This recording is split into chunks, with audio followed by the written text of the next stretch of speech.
And welcome in, everybody. Glad to have everybody back in the Dragon's Den. My name's Digital Dragon. I'm your host for today. Let's see, we've got Rob C., Quantum Assembler, welcome in. Da Vinci, Chewy. Hey, Chewy, how's it going? Mr. Wizix, Otter's Danger Den, welcome in. Waiting for your breakfast to cook. Well, what's for breakfast, Otter's Danger Den? While working on the workbench in your shop. Sounds good. Oh, the one we did. God Prawabadabos. That way you can finish your 2.4 in comfort. I mostly built it on the floor. Oh, God, yes. I hate when I do things like that where I'm building either bent over a bench because the bench is too low or sitting on the ground. Yeah, that's bad. Ooh, bacon and eggs, nice. Yes, coffee. We have coffee. That's what took me a little bit longer was to get coffee. And we didn't have sound on the startup screen again. I'm going to do a couple of things. One, I'm going to make it shorter. And then two, I'm not going to be playing sound anymore because every time I re-upload to YouTube, I continue to get copyright strikes, or not copyright strikes, but they demonetize the video because of the music.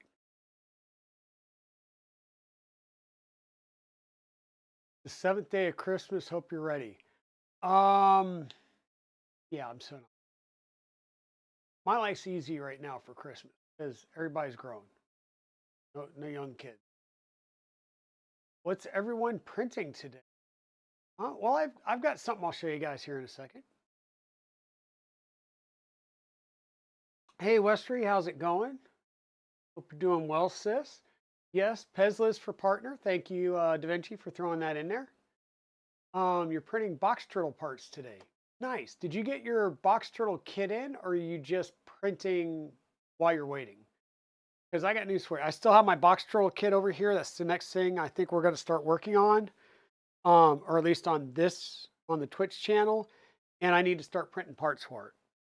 I haven't decided what my color scheme is, but I'm just going to have to buckle down and print some parts. Hey, Eagle the Dragon, how are you doing this morning, my friend?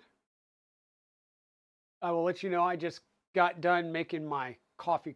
So this is my standard um, half decaf, half regular.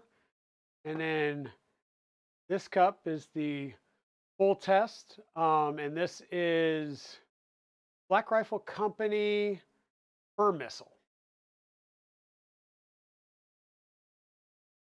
A head nod to our canine units and the military and first responders.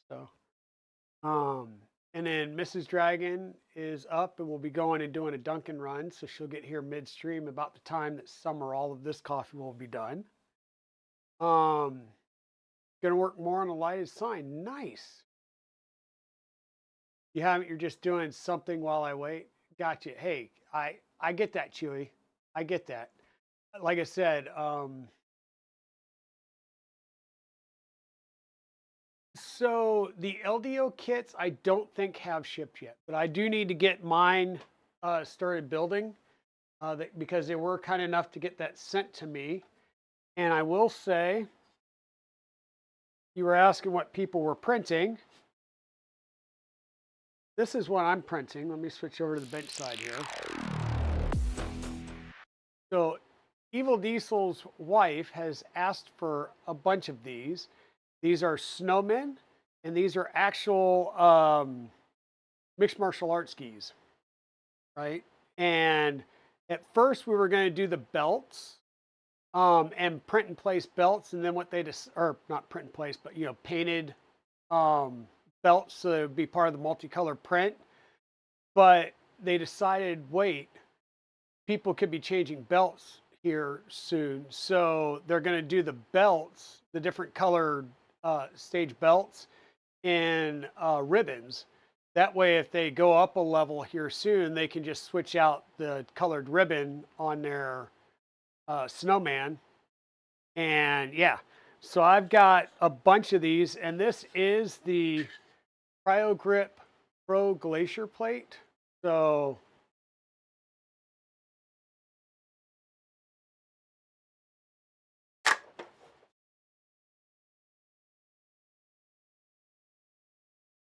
Very nice. I am very happy with this purchase. And I got these plates when they had them on the buy one get one free right before the Black Friday sale stuff. So I have one on both of them.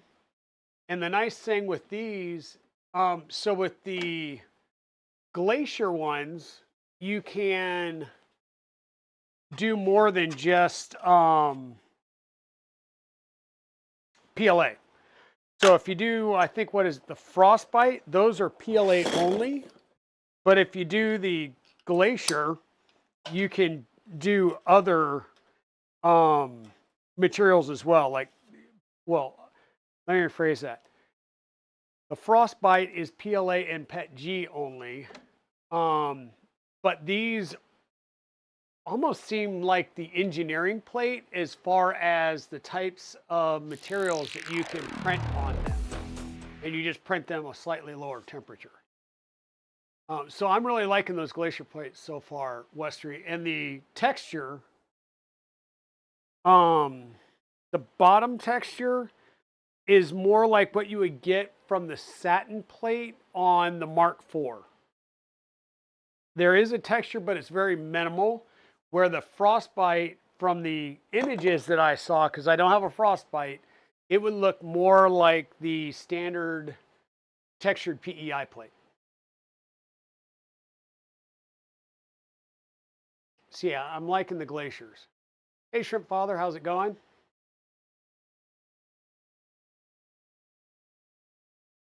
Oh, yeah. See, I need to go and do the kit kiln thing because I know somebody that would love the Grinch. Like I've got a neighbor that does everything Grinch. She actually, we gave her a, it's like one of those blow up Grinches that you can sit in the car with you. And she has been driving around town for like 2 years with that damn blow up Grinch sitting in the passenger seat. It is hilarious. Like not all year long, but during Christmas.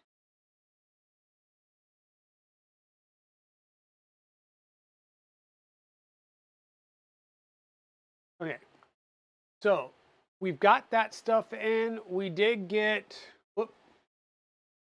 So the box I was showing the other day was not the thing from Luke's lab, but it was actually the the Panda extruder and the Panda claw. So I plan on putting this on Dragoon 1 along with it's going to get the Conch Plus hot end and of course the BQ front, what do they call it? The Panda Jet pack. So the Panda Jet is just the fan shroud. The Panda Jet pack is the full front cover. So we'll be doing that on Dragoon 1 here soon. And I'll also install a chamber heater in that one.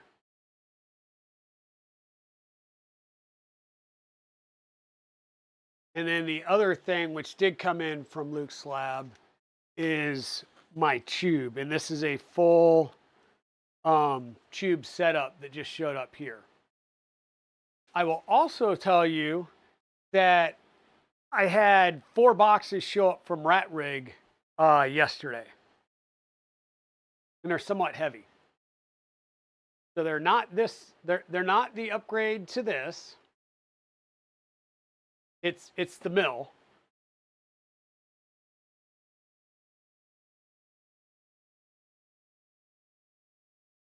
Have I reversed the door and the screens for my bamboos?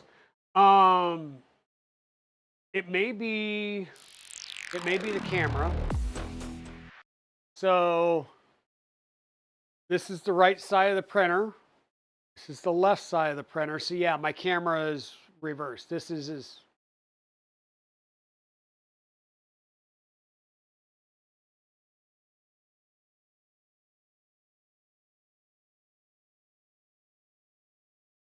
so this is my left side. This is my right side. That helps. So I have not reversed the doors. The door's still open with the hinge on the left side. These are still the glass doors. I'm not going to go and get the other doors. No, no, no, no. No, the mods that I'm doing here are basically like the drop-in replacements. So this one right here, which has the BQ sticker on it, already has the Panda jetpack on it. So it's got one of these on it. And it's got a conch hot end from Fortuitus, because I was part of the beta test. The other one is going to get the conch plus, which has the silicon carbide tip as well as the end-coated heat break. Okay, it'll get the jetpack front cover. It'll get the bamboo lightweight aluminum extruder housing and the Panda claw, which is the all metal hardened extruder gears. And then I'll put a heater in it, because this one has primarily chewed PLA. I don't want to say only, but it's primarily been PLA. It's done a little PETG, and it's done a little bit of ABS when I'm trying to like surge. This one over here has been primarily ABS, ASA, carbon filled stuff. Haven't run any TPU through it yet. And right now, both of these have been doing the PLA for the snowmen. They needed like 66, so I was doing 11 per plate, so 22 per run. And it's a little over 10 hours per run. So, and I just finished those, so I can take those to Evil Diesel tomorrow when we go to breakfast.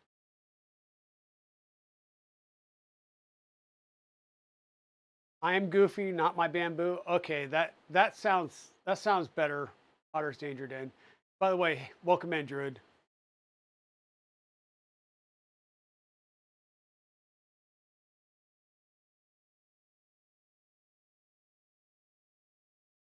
You can work out a heater for the chamber. So what I did was I grabbed the suggested parts by so this is the mini heater, and this is the Inkbird temperature probe. These are the two things, the two components that Ember Prototypes or yeah, Ember Prototype suggested, and the mod that he did.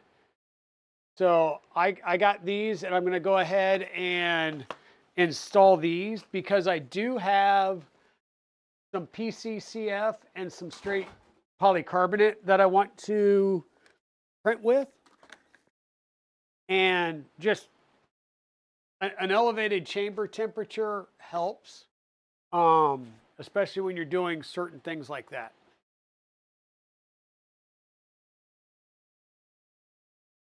It's 1 a.m. your time. Oh, wow. So you're Europe then? Okay, so a couple of things. We were going to get into the LH Stinger, right? We've been working on the LH Stinger. We've got this build, Aussie East Coast. Oh, okay. Gotcha. So we got the LH Stinger built, and we've been printing on it. We did, we've done some basic tests. We did input shaping on it, and we did a print. Like, hey, we printed benchy, right? There's layer stacking. You're always going to see differences in layer stacking, right? We did an extrusion multiplier test, and it seemed pretty close, so we just YOLO'd it and went for it. But we're getting really good and clean first layers here. The C doesn't really show up, but it is very nice. We are good here. This is that was a very good benchy before I yeeted it off the bench. but we were still having some issues that I've been chasing because the X motor was really hot, the front Y motor was really hot, the Y rear motor was cold, right? And I could not figure out why. So I went and was doing some looking, and here's what I've done so far. I'm going to go over to the overhead camera so that we can see something. Hey, Manly Mutt, welcome in. You need to discover a religion that doesn't allow you to get up this early on a Saturday morning. Well, hey, thank you for being here. You're welcome to join into the stream at any point in time. These are on VODs, so you can watch them on Twitch later on, or you can watch them over on YouTube once I get around to posting it. Normally a few days to a week behind getting over to YouTube. And probably going to be even more now that I have to apparently edit out all the music from my intros. Hey, Bear Karu. Yeah, welcome in. I'm doing good. Really challenging to catch up your streams when you're normally online. I am normally online Tuesdays and Thursday evenings starting at 6 p.m. and Saturday mornings at 10 a.m. is when I stream. Um, hey, Toronto Dan, welcome on in. Been a while. I've seen your name around in the stream areas, normally over on Pez's stream. How do you find the speed of the box turtle versus the AMS? Um, I have not heard of open AMS, so I will have to look up that term. In fact, real fast, let me, before I forget, I'm just going to open AMS and I'll get that added over here to the reading list. The box turtle works pretty darn close. Um, you're still going to have time doing any type of color swap with a multi-filament into a single nozzle, right? Whether it's cut, purge tower, whatever, you're going to have an increase in time doing that. If you want to try and limit your time, the best thing is going to be to go to tool changer and run separate filaments and, separate tools for each filament.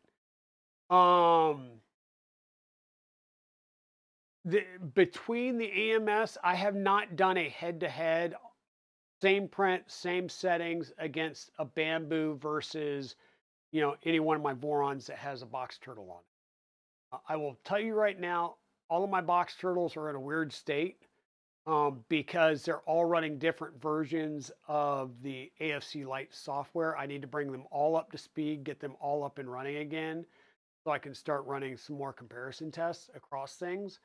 But thank you for bringing that up. That is something I think that needs to be looked at.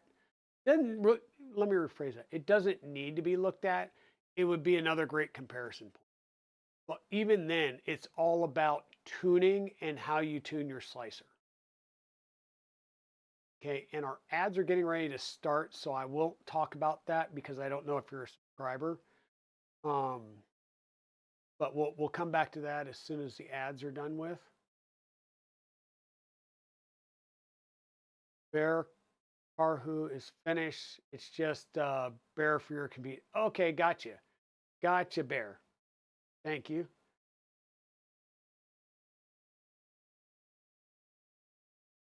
Yeah, I can tell you here's the thing. The AMS only works with Bamboo Labs. I don't know if yeah, there you go. I don't know. I'd have to look at that open AMS thing. I don't know if that's a completely different build or if that has somehow enabled them to jailbreak and use the AMS on something else. I don't know. The box turtle is literally designed as an AMS for any Clipper printer that you have access to the Clipper host on. Okay. I make that statement because in order to install box turtle on something, you have to be able to install the AFC Lite add-on, or excuse me, AFC Clipper add-on software, which is Python modules. And if you can't install that on the host because the machine's locked down, think Creality K1, K1 Max, K1C, where you'd have to jailbreak it and then void your warranty in order to do that. But if you have access to the Clipper host and can install the software, you can literally install it and make it run on anything.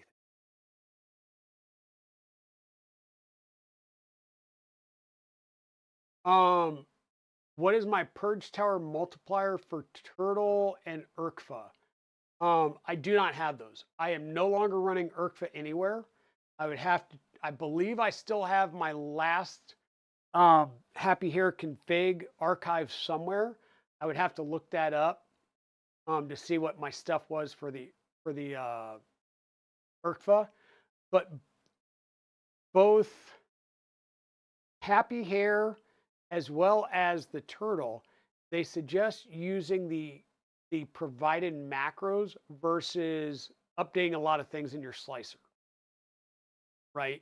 Because it's more consistent using their macros versus the slicers.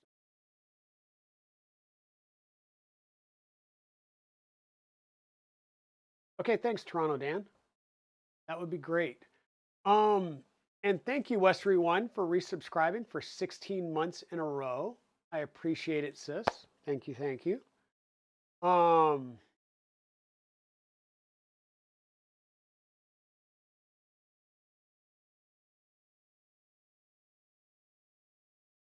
and thank you, Shrimp Father, for subscribing for 5 months in a row.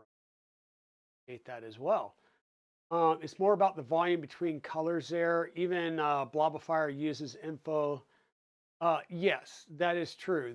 And that's what I was saying is there is a setting in there for the AFC Lite. There is a multiplier in there. I have not changed it from the default yet. But yes, there is things that you definitely need to double check because going from lighter colors to darker colors, you still get more bleed through when going back from that darker color to the lighter color if you're not careful. These are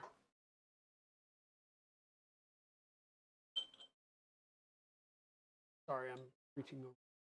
Let me go back over here because it's a little bit easier to see. So these are some prints that I have done on the AMS, and you'll notice this one over here, the white is darker, so I was getting some bleed through. And also, it's not as detailed. I think this one here was running a 0.6 nozzle, and I switched back to a 0.4 because 0.6 you're just not getting the level of detail that you need for these to come out. So I went back to a 0.4 and the later version. So this is an earlier version. This was a later version of the software. Newer version, older version of the AFC Lite software. So yeah, there's definitely tuning that needs to be done based on your individual setup and how you have everything configured. You are going to have to make some changes. Now, one of the things that I wanted to look at here, and I need to double check something real fast. So, well, hold on. Let me step back. So on our LH Stinger build, right? We were having an issue when we were doing our print of the benchy that I yeeted off the bench. Our X motor was getting warm or hot. The Y motor was getting hot, or the Y front motor. The Y motor, which is the back one, Y1, this one was pretty much cold. Now, right now, just sitting here idle, this is a little warm and this one is ice cold. So that's another interesting point here. But here's what I was doing. Somebody suggested at the end of last stream, and I cannot remember who, so please bear with me there, of doing a stepper buzz test, right? Stepper buzz allows you to engage a single motor and determine if things are working for that single motor. So what I was doing was coming over here and doing stepper buzz.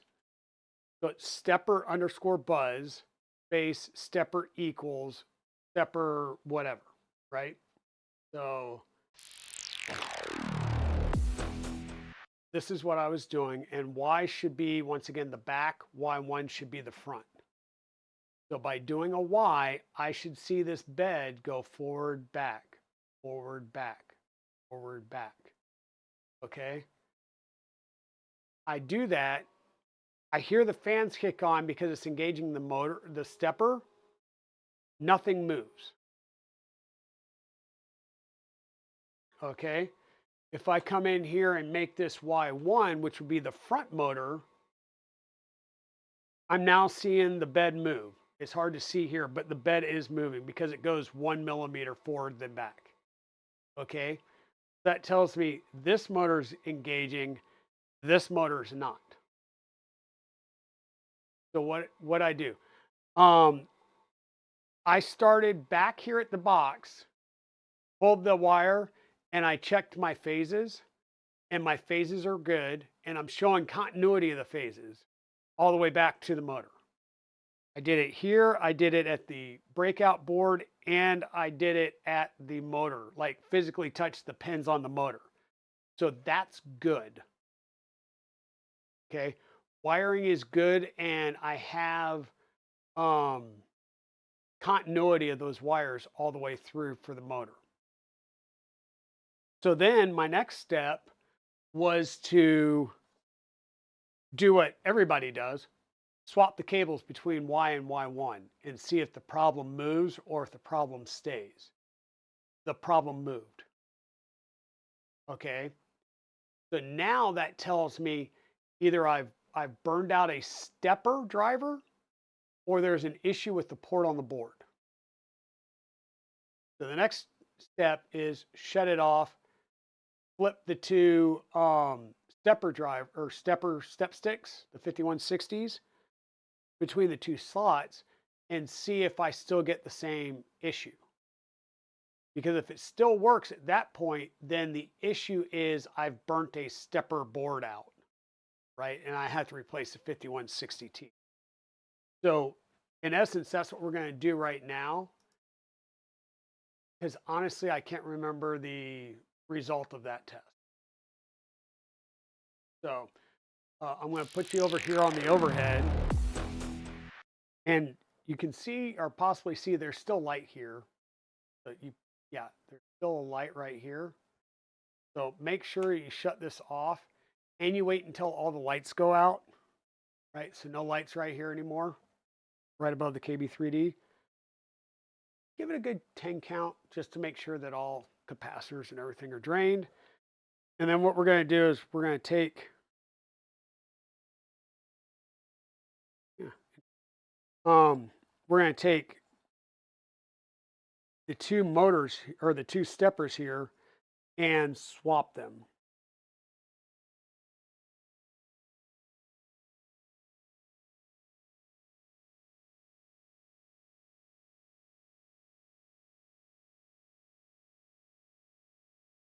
Okay. All we did. We didn't change any wires. We just changed the steppers. And with the way the wires were going, the rear one wasn't engaging. The front one was engaging. Can I pick your brain and ask where you found D2HW-C201H switches? The only D2HW-C201H switches that I have came in the box turtle kit. I've never sourced them.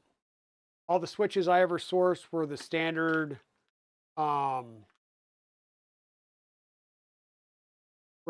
switches, the D2F, are these D2F D2F-D1L, standard ones off of Amazon. Those ones are being used specifically. They're higher quality and they're being used specifically for that feature. So you do want to get those. I would jump over to the Box Turtle Discord and see if there is if anybody has a link for where they were sourcing them. You should be able to probably get them from a KB3D, a West 3D, a Fabrico, definitely through like Mauser or what's the other one? DigiKey, right? You should be able to find them there. Okay, so here's the thing. I swapped the step stick drivers, right? This one wasn't working. This one was working. So all I really want to do is run this one and see if this one's still working. If this one's still working, then it's not the step stick driver. I am now down to, is it a port issue? Okay. So I'm going to up arrow here and I'm going to do another stepper Y1. So if this engages and the bed moves, then the step stick driver, the 5160T is good. And we've now validated that both of the Y step sticks are good. It's an issue with a port at that point. And this bed is moving. So it could be an issue with the port, right? I will come up here and run the back one just for S&Gs. And once again, nothing, the bed's not moving. So where we're at right now is our wiring I know is good because I've continuity checked the wiring. The phases are lined up. Not fighting anything in this motor. I'm not even hearing this motor engage, right? The stepper drivers, the step sticks are good. So what can be the issue? Well, one thing that I noticed that I was looking was something looked weird in the config. And I'll try and show you what I mean here in 1 second. Because these motors are on opposite sides, right? This motor's here. You basically take this motor and turn around 180 degrees to get to this motor. So in essence, I'm going to use these two motors here so they're closer. These motors are like this, right? Hold on, let me do that right. Front one is like this.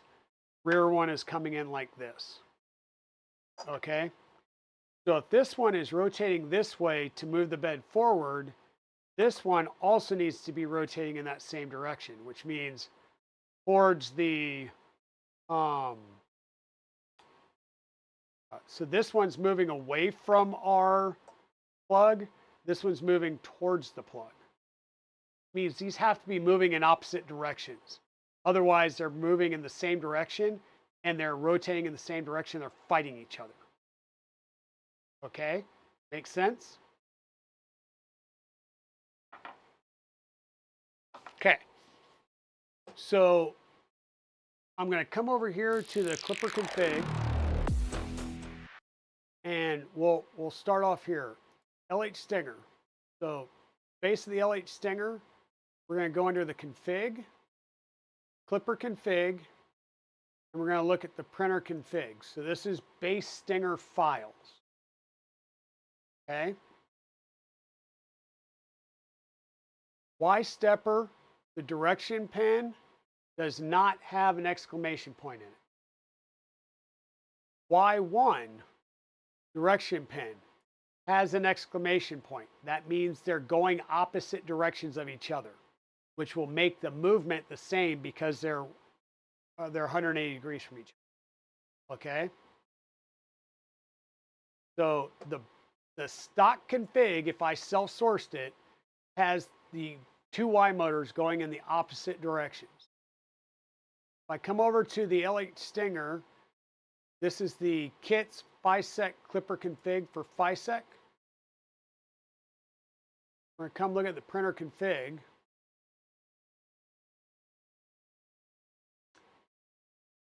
Y has an exclamation point. Y1 does not have an exclamation point for the direction pin. Okay. Am I still up or down?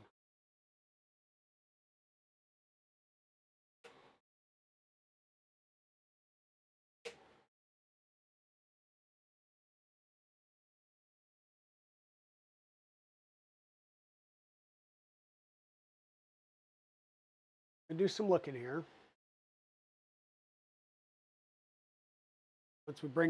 Once we get this booted back up.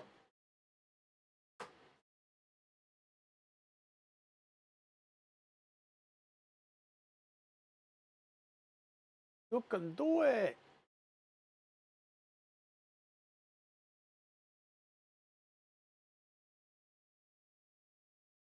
Okay. Printer config.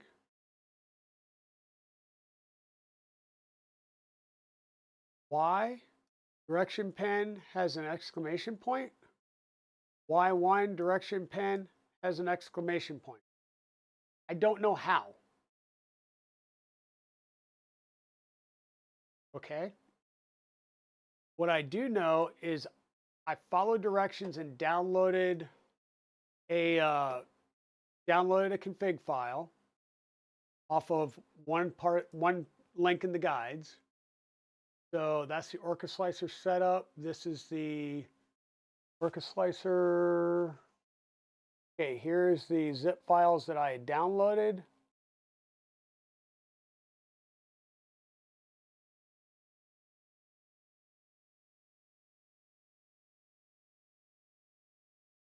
Y has an exclamation point.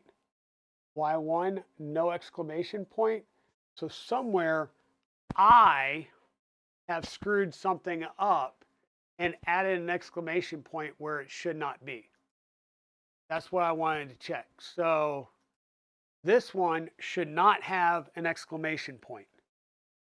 So these two motors have been fighting each other. And I've been printing with it. We printed a Benchy for 40 minutes with these two motors fighting each other. This motor was basically overdriving this one. So we're going to make that change. And we're going to see if this motor, like, if it works or if I've fried this motor. I may have physically fried the stepper motor itself.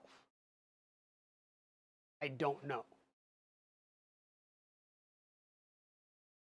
So once again, we're going to try a stepper buzz of Y.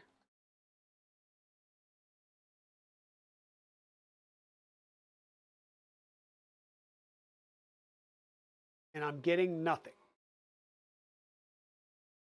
Okay. I'm going to give it a couple of seconds here. Finish this process. Once again, I'll come in here and do Y1. Front motor. And it is moving the bed. So I may have destroyed this motor. I don't know. We'll have to see. And how we're going to check to see if it's a motor or a port issue or what is we're going to shut this down.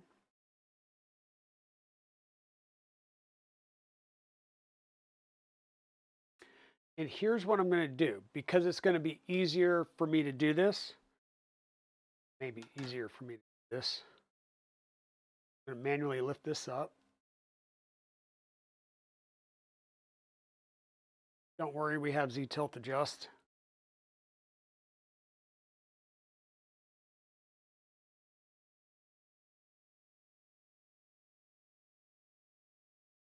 And I also have to reprint one of these standoffs because I sheared the darn thing.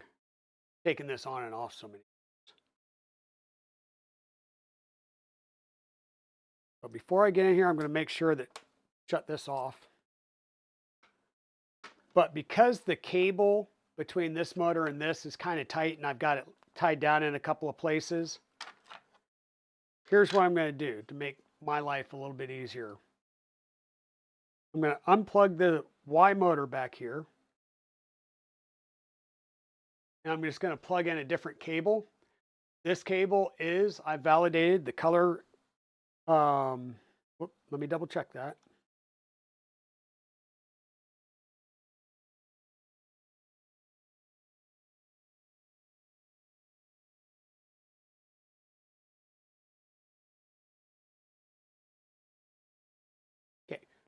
we're going to say it's good. The color pattern is 100% reversed, so the phases are still lining up. But what we're going to do here is I'm going to use this just to um, make it easier to show on screen. So once again, the wire pattern is just 100% reversed. So no big deal there. The phases are still going to line up. We're still going to potentially get movement. So what we're going to do is I plug this cable in. We're going to take a piece of tape to create a flag, right? Piece of tape, create a flag. We're going to plug this motor in. Turn things on.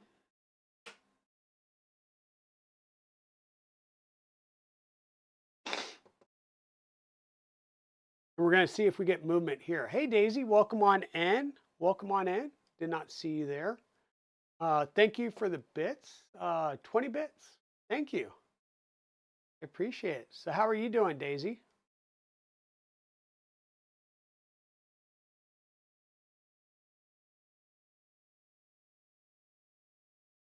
And Daisy, while you're here, I just want to double check. Double check and verify. I am in the queue, right? I just felt like a thump in this motor, which tells me, it's engaged. It has power, right? So what I'm going to do, this is once again the Y motor. I don't need to do Y1, Y motor, and we're going to see if this moves. If this flag rotates, then the issue is I may have burned out that motor.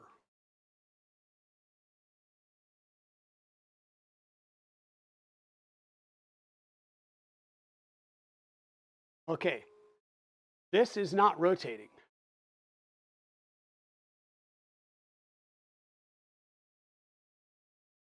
I'm feeling it like buzz, so it's energized, but it's not rotating. Okay, cool. Yeah, I'm doing good. So once again, like I'm feeling the inside of the motor, like I'm feeling that it's energized, but I'm not seeing movement at the shaft.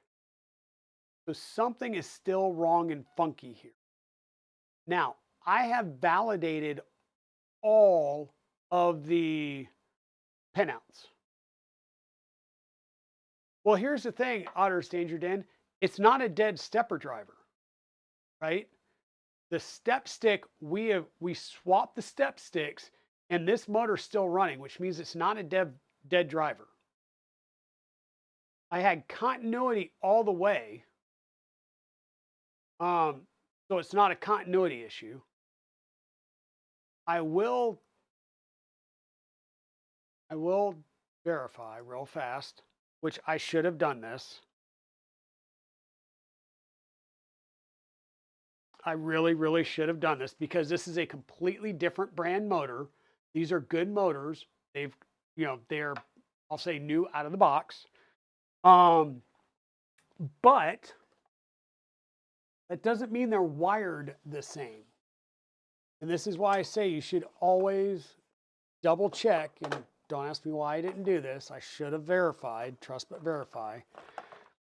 You always want to double check that your coils are proper. So the question here is whether or not it's, so I validated that it's not the 5160 stepper driver. Well, I don't want to take this motor off until I can prove that it's not this motor. Because if I do, then I'm taking the belt off. I'm having to disable or disassemble. Because the only way to get this motor out is to take the motor mount off, which means I have to take the feet off. I have to take the fronts out. It's involved, right? We're rebelting. We're doing the whole thing. I'm trying to figure out what the issue is before I have to start getting down in here, right? Same as in Brandon's site. So what I'm going to do here is we're just going to go to continuity, and I'm trying to see, I should have, oh, no, no. Go to continuity, and then it does what you expect it to do. I should have pairs like 1 and 2 and then 3 and 4 side by side. So this is always fun. I've got to hold these without touching the actual probes, but still touching the pins on here.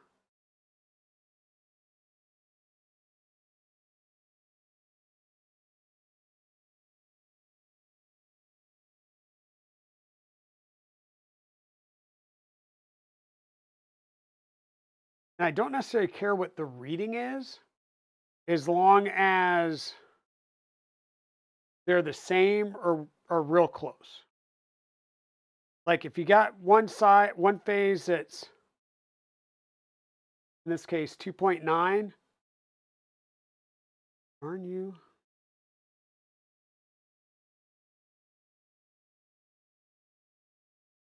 Yeah, so 2.9, 2.8, we're good there. Now, if the other side was like 1.6, I've got an issue. There's something internal in the motor. So what I did is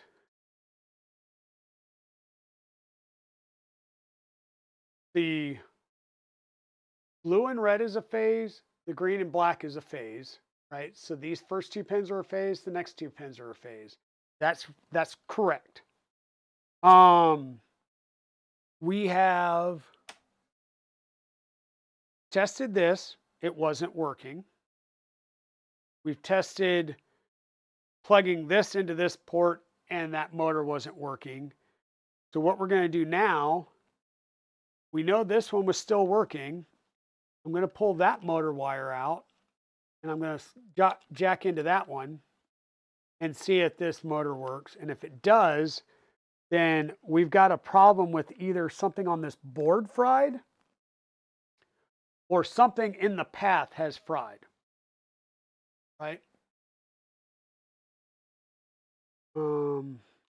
Not sure if it's going to complain about not having a Y motor plugged in. It shouldn't, but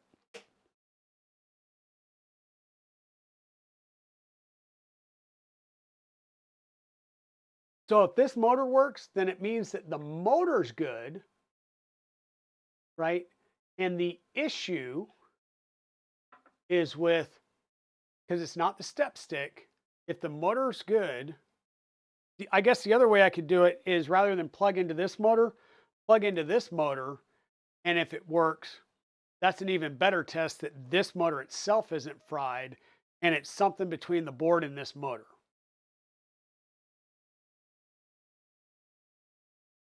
So we're now plugged into Y1.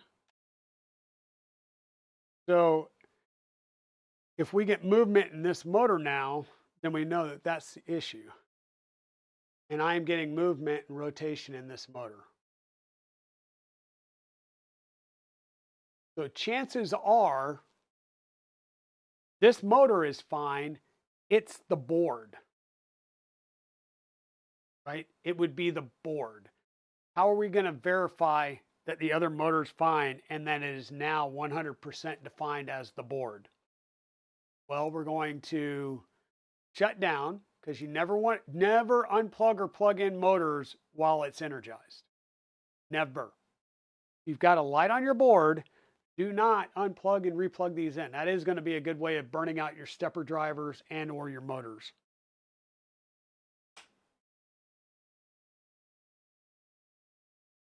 So what's the final test going to be that that motor is still good? Well, we're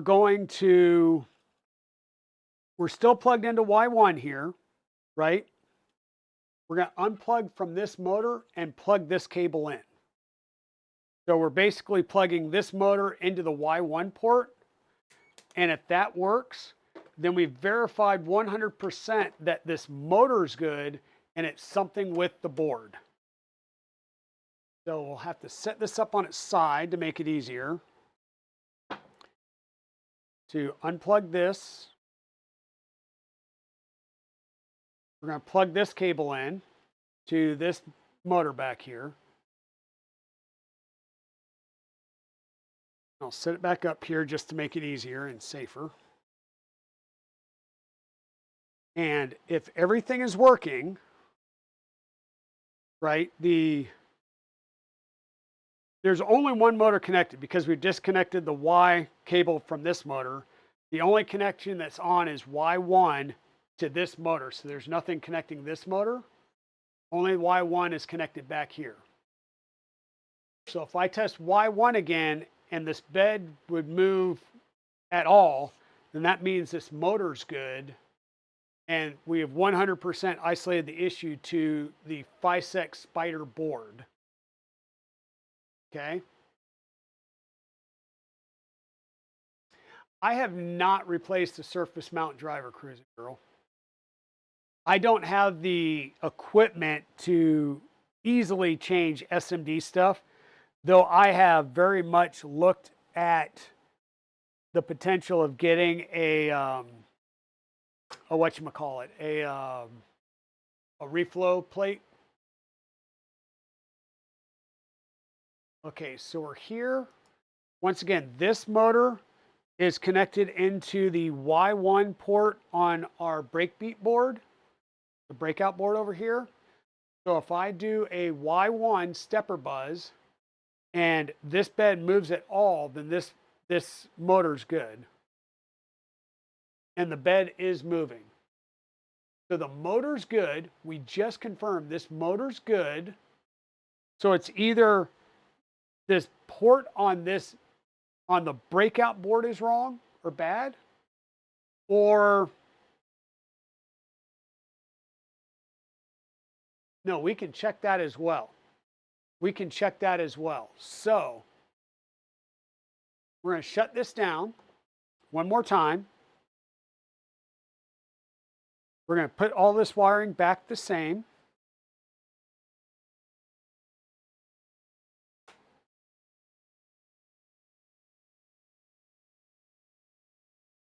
And this will give us our final end-to-end test for some things. And good morning, Liz. Coffee needed. Yes, coffee. Cheers.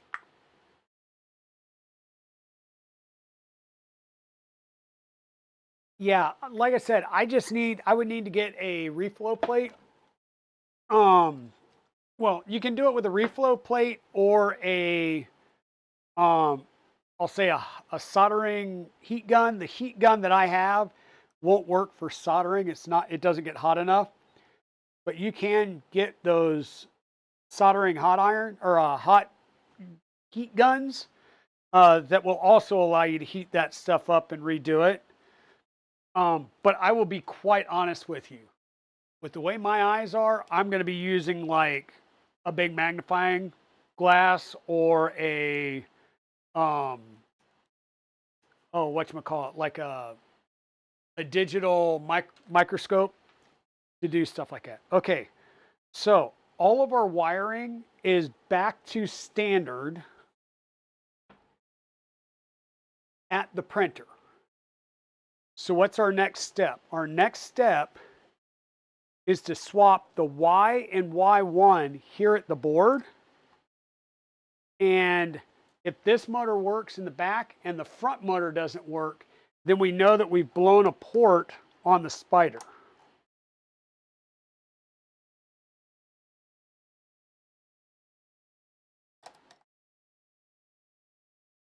So we're going to swap the Y1 cable and the Y cable. So that's, in effect, what we're doing is just swapping the front and back on these motors. So as far as the config's concerned, Y is now running off of motor 1, and Y1 is now running off of motor 2. So yeah, config-wise, when I say Y1, which is the front motor, it's now running off the motor 2 slot. No, wait a minute. Config wise, this is still Y1 and Y. So if I do a Y1 command, it will go against motor 1, which I have now plugged into the rear motor. Okay. So if I do a Y1 and this bed moves, because it's now connected via the Y cable, which will go through to the Y breakout board and this rear motor, if it moves, then we know that the cable's good, the motor's, the physical NEMA 17 motor's good, and we've confirmed that the 5160 is good. The issue now lies in the motor 2 slot on the board.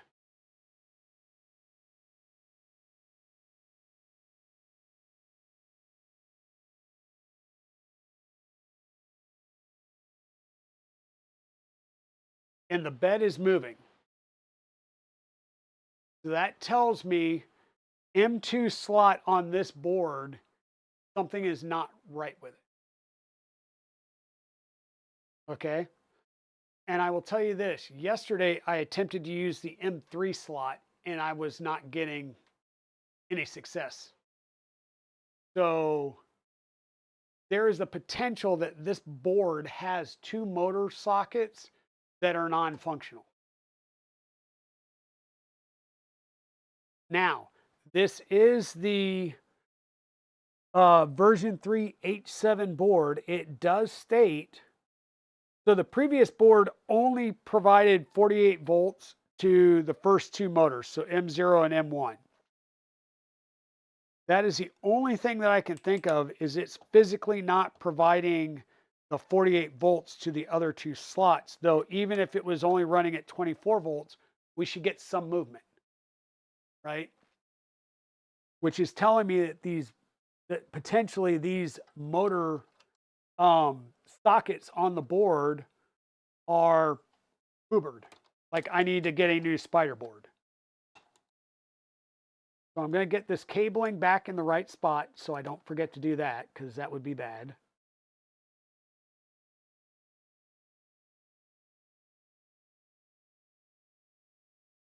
Okay, so the cabling is now right in this again.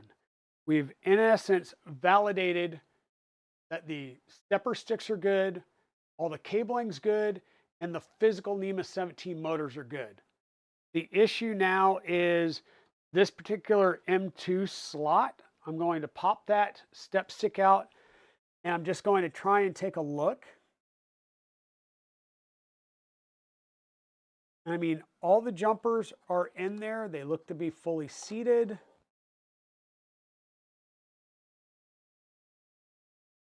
I don't see any physical issue that would prevent either one of these motor ports from working. In a big Hail Mary, I could go all the way down to this last port and try and run it in 48 volts and see if it works. Um, the other thing I have done is I validated that the 48 volts is 48 volts. It's actually 47.9. So the Delta 48 volt PSU is presenting 47.9 at the terminals on the the DC terminals of the PSU. And I validated that I'm getting 48 volts hitting the input rail. So that's working.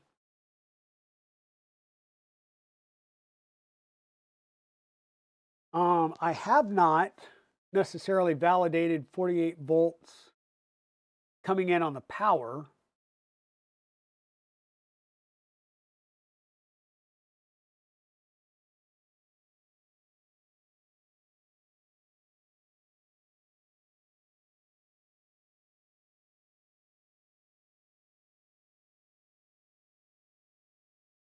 Um, but like I'm saying, I'm pretty sure we're good there. And we validated there's nothing wrong with the breakbeat board because when we swap the cables here at the spider, this motor did work. So we know that the cable connection is good all the way through. So it's physically something wrong with the spider board. So I'm going to need to get a new spider board. Now, I don't know. I don't know how to go about getting a new spider board from FISEC because this is the way it came with the kit.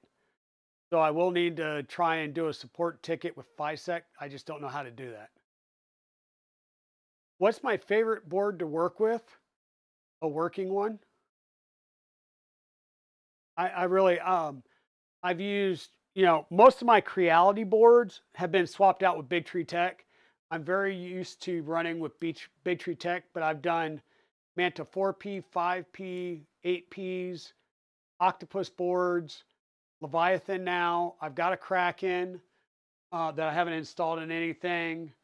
Um, the Black Box was the first Duet board that I worked with, and I like that so much. I did get a Duet 3 that I'm going to put in a smaller board or a smaller printer. Um, so yeah, and once again, I have attempted to use the X1 port, and I had the same issue. Um, I just don't know why. Like, why is it only working on the first two ports?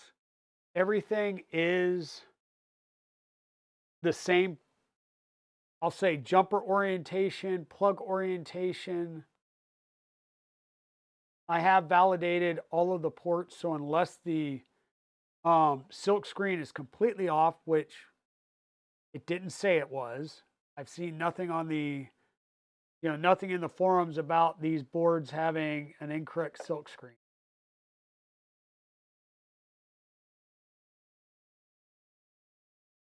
I'm not sure how else to proceed here because in essence, I'm only driving this axis with one motor, which obviously it works. So don't get me wrong, it works, but I'm taxing it more than what I should, and it impacts my input shaper and everything else and my accelerations. So we should be able to get going a lot faster if I can get this board or this motor working. Like I said, I could potentially try and move it all the way down to motor 7 and update the configs. So that is why I can move that all the way down to 7 and see if we can't get that one working. Provided I could get all of the things out.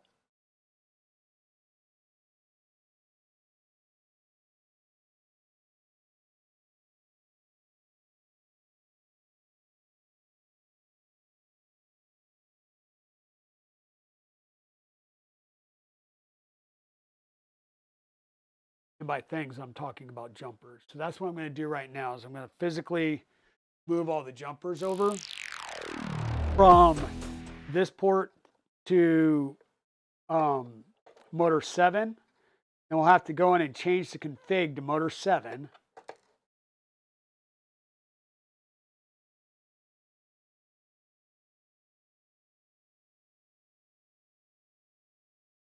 And so basically what we've got to do is put jumpers on all 4 back here.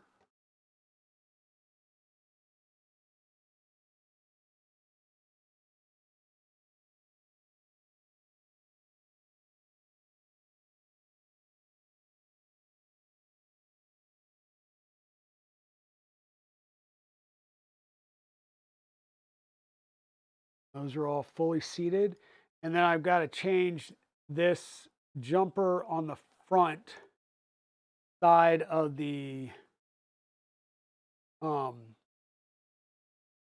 cable jack to the other side. So this is what turns it from pulling 24 volt or board in to the high voltage, which in our case is 48 volts. Make sure that that's plugged in. So this port is now effectively not functioning as 48 volt and that same stepper. So I'm gonna have to move this cable around some.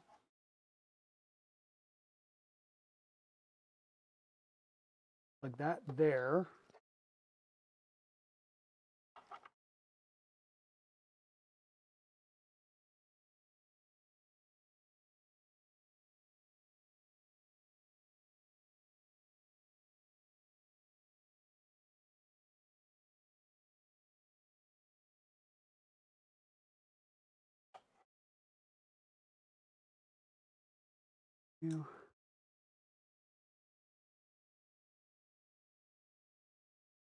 Cables that don't want to stay in the trough.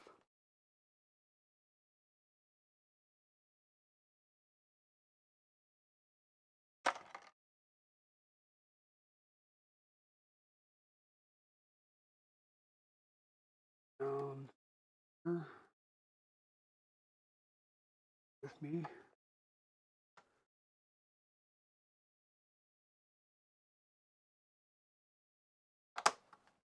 Okay. Now this 5160 is going to come over here.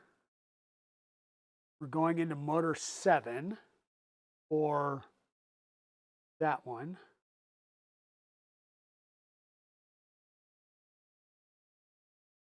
So we're going to have to change for the Y motor over to motor 7 parameters.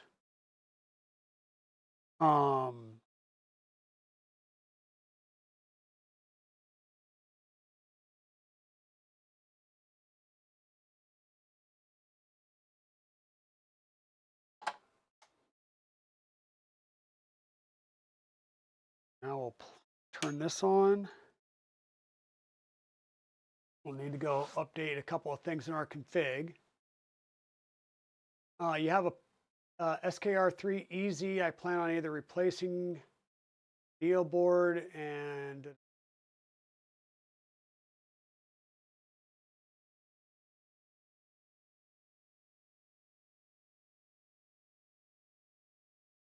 gotcha. So I have used the SKR3EZ as well. I have that in the Annex Engineering K3. That is the, I'll say the main board. And then because that's running, you know, the fans, the heaters, all of that, and the main like Z-axis and extruder motors. And then I'm running a Constellation Supernova for all the 5160s for the 48 volt motors for the X and Y. So that board just has the 5160s. It doesn't have, I think it has the 5160s and the end stops for those boards or for those motors, but it doesn't have fan or anything like that. So you have to run something else. Okay, so we've got some things redone. We need to come in here, printer config. We've now got to change stepper Y, which was originally set to motor 2. I'm going to set this to motor 7. Default is motor 2. Okay. And now we need to come through here and change all of these parameters. So the step pin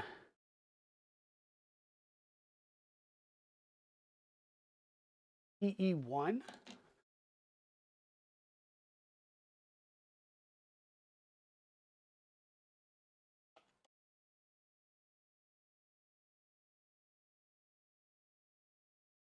dir pin EE0.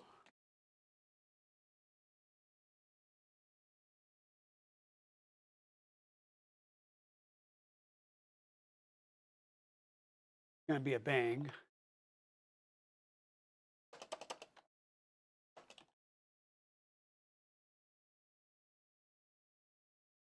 The enable pen, PC5.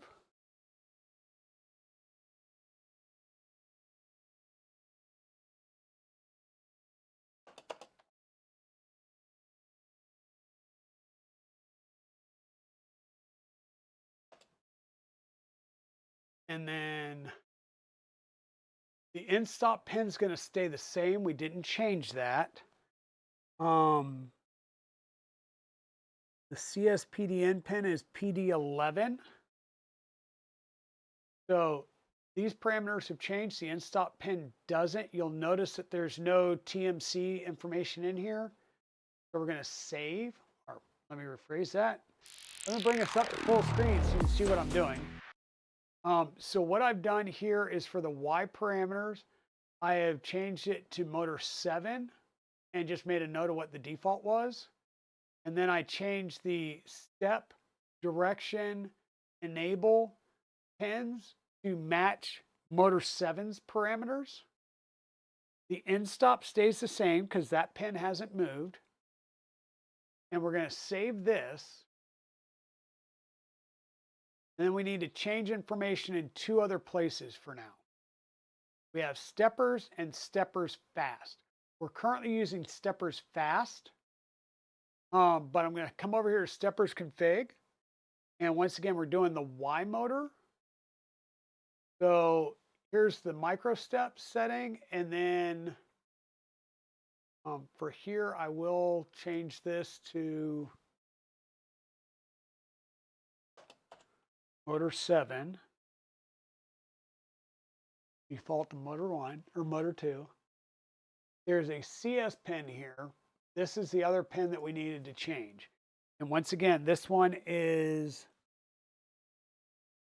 Papa Delta 11. So this changes to PD11.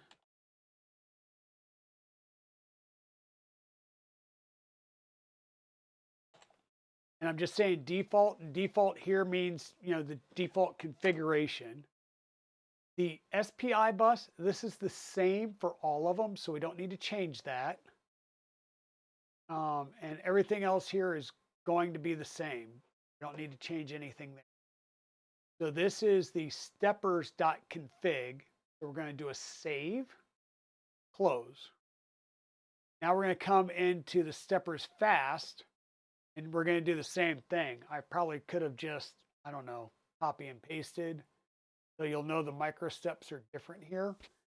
So once again, we're going into motor 7. And once again, this was PD11. Yes.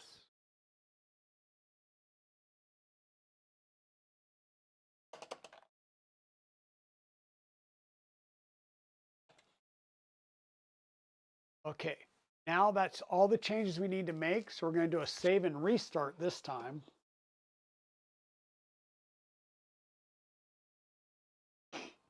Everything came up, nothing balked.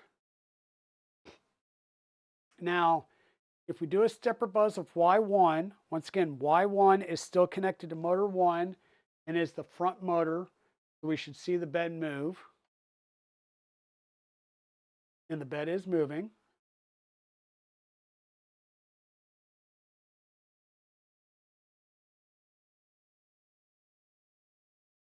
Okay, and Y once again is the back. So if I come up here and I do a stepper buzz of Y, if everything's configured right, it should still move the bed now.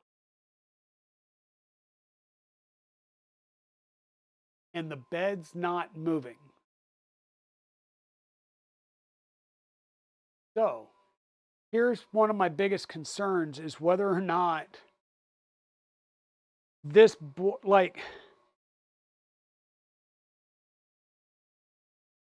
I don't know why. I've configured this for 5160 at 48 volts. I've updated the config. I don't think I need to do anything else other than those few, um, those couple of things.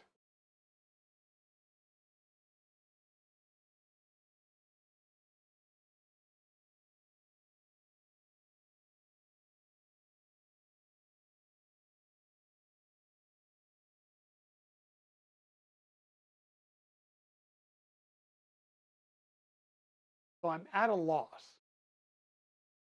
is kind of where I'm at. The only thing that I can think of now is this board. And once again, there's been other people that have had this board. It says it's capable of running 48 volts on all of the ports. There is something with this board that is not letting me run more than 2 drivers at 48 volts. And by 2 drivers, I mean 0 and 1. The motor 0, motor 1, 48 volts works great. Anything else, it's not working. The only other thing I can think of doing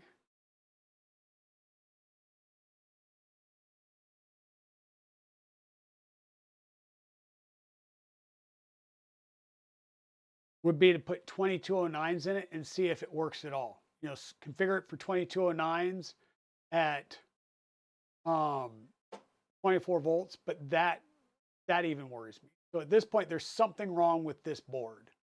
That's where I'm at. So what I'm going to do is I'm going to return everything back to stock.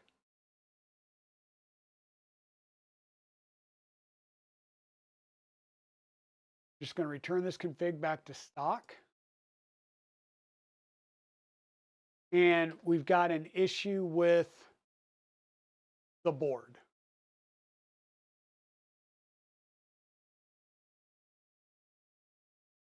That's the only thing I can think of. I think I've pretty much troubleshot everything else to say it can't be anything else but the board. Aye.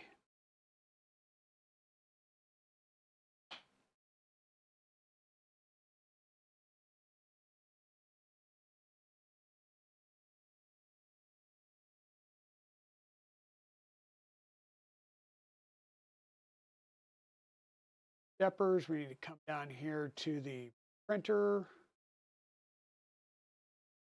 And we're going to take this back to motor 2. If anybody has any other troubleshooting ideas, I am open to them, because at this point I am kind of at a loss.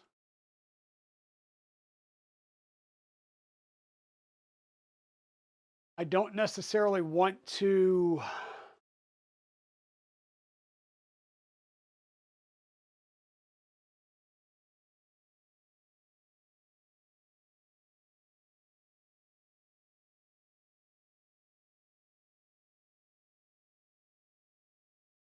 If I'm going to do a board swap, I want to do a board swap with another spider. I don't want to do well, let's just throw in this, that, or the other, right?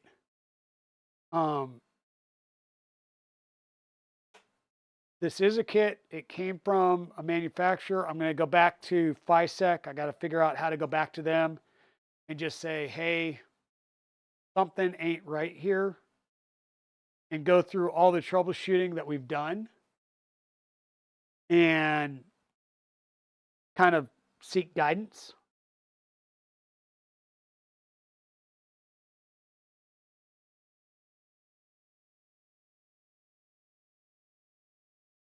Me that wire. There we go.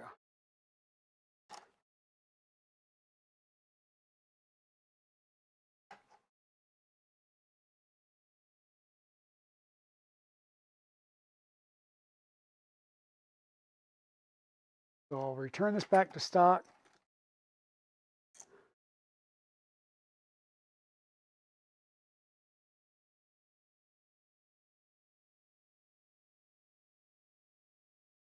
And yeah, we'll have to try and reach out to FISEC and see what the deal is. See if we can't get a replacement board shipped out to us. This is still configured for 48 volts. Bring that down there. This right here.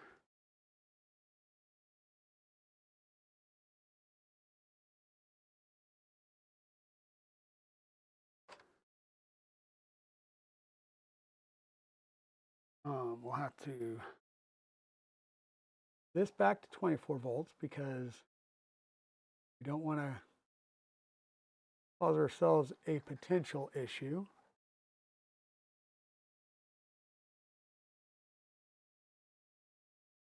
And I do want to say we have not let any magic smoke out on this board. So there's nothing, like we haven't smoked anything on the board. I don't know why we would be, having only 2 ports see the 48 volts. So that'll have to be something that we look into. Like I said, these kits are out in the wild, so the only other thing I can do is reach out to Delmar and see if he had any issues with the build that he did for Hector at Fabrico. But this was up and running at, or not this particular printer, but a kit, same type kit from FISEC was up and running at Fabrico's booth during 3D Printopia. So I don't know why it would work for him and not me.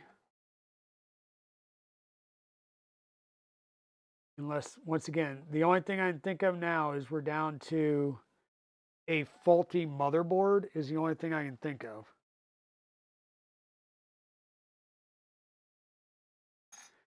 Now, can we run this printer? Well, yes, we have. It still runs even without the extra motor actually doing anything.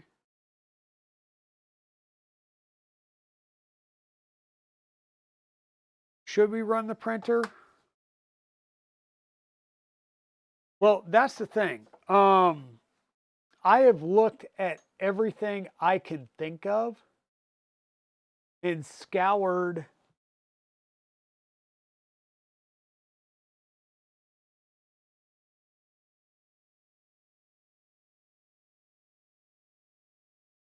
I've scoured everything. I have looked at all of the ports. All of the ports are good. Everything, all the jumpers are the same at the motors themselves.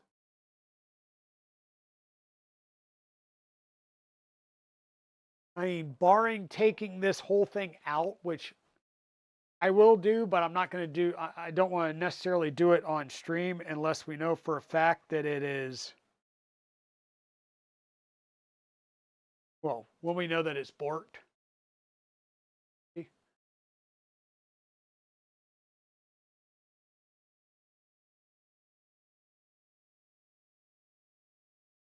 Thank you.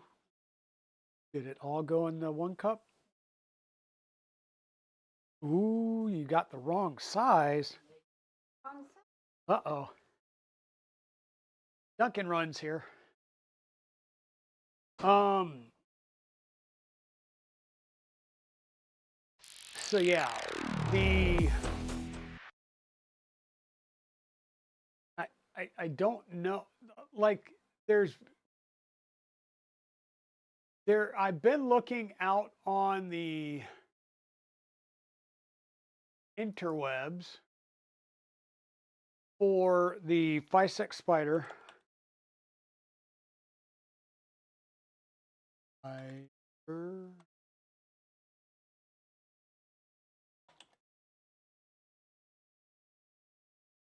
Okay, so FISEC printer board.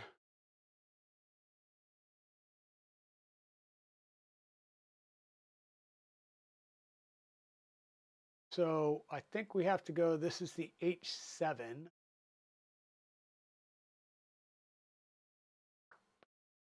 So the Spider H7.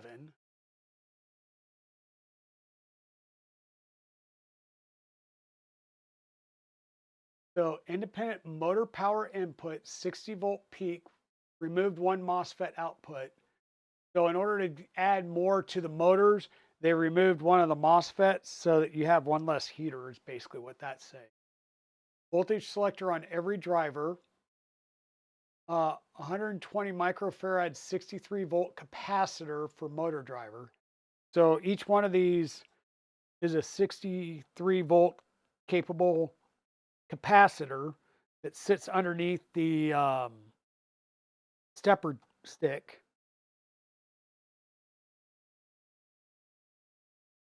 Not star RGB support, yay. Um,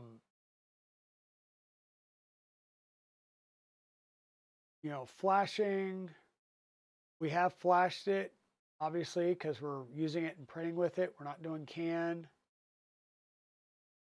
Pin assignments, of course, and I've double checked these pin assignments. I will triple, quadruple check them again right now. See if I can get it where it's not microscopic to look at. So we're set for 48 volt.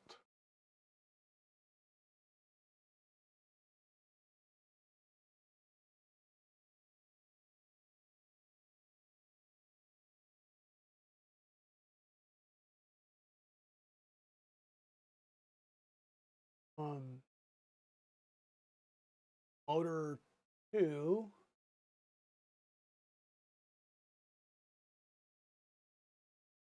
PD 13, 14, and 15. Okay.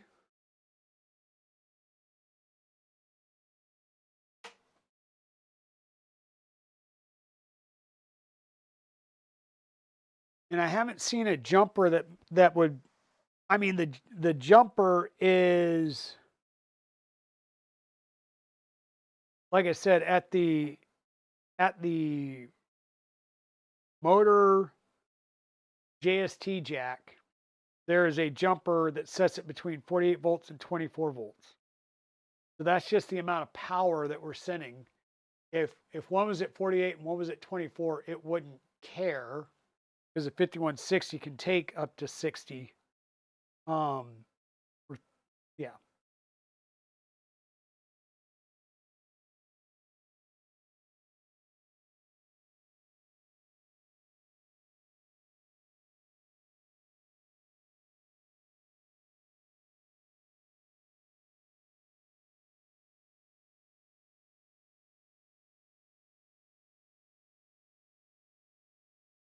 Don't need diag pen jumpers because that would be centerless home. Not doing center.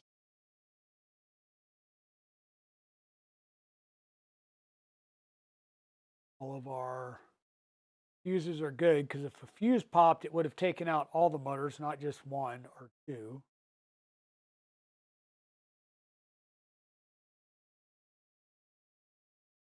And I'm going to just validate once again that 13, 14, 15 for the PD. Yep. Table being 15 and step being table, step. Yep. Those are all right. Hey, Free Heathen, how's it going?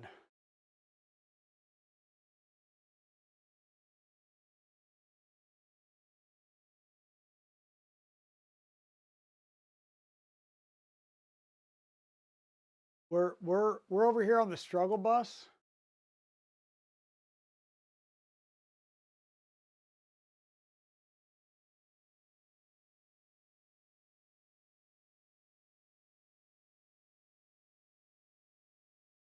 And this is a Clipper config for, of course, a Voron using 2509, 2209s.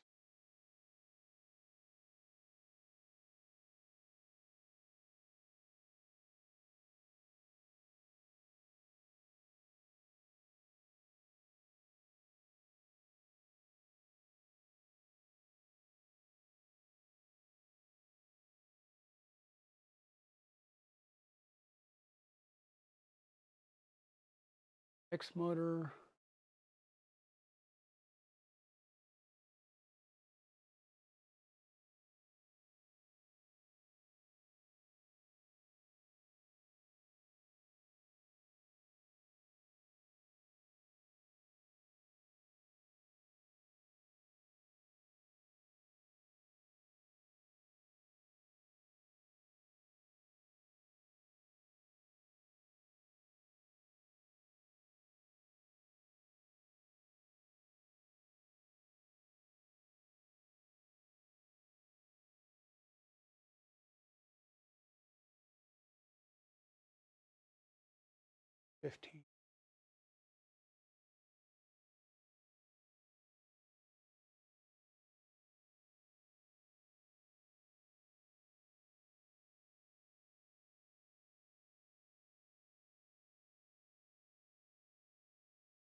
All of my enable pins have a bang on them except for the Y.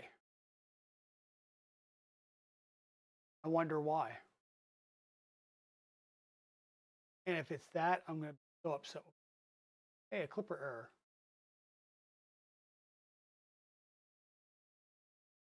Stepper fast config.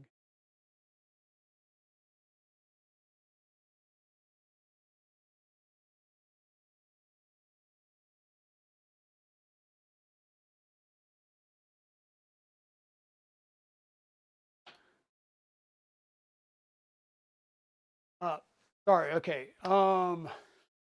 Hey, free heathen, how's it going? You look stressed out. Yeah, I'm trying to figure out why a motor's not working, and if it was the simple fact. Well, it could be the simple fact, and we're going to test that out right now. And I'm going to lose my hair. Oh my God.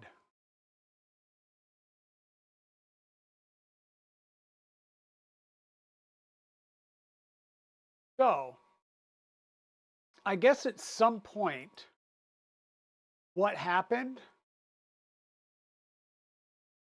in my machinations of fun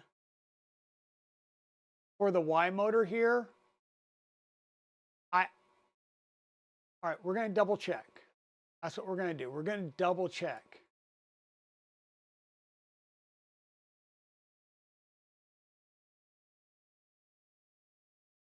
I do not know how I foobarred this, but our direction was set wrong, and our enable pin, neither one of these had the exclamation point on them. So one, it was going in the wrong direction. It was fighting. But the good thing is the enable pin wasn't set, so it wasn't getting a signal at all. So what I have just done is we're going to come back and we're going to do this. We're going to go bench side, and I want you to watch this and watch that it moves, right? So Y1 front motor does the bed move? Yes, it does. Kind of hard to see, but it is moving.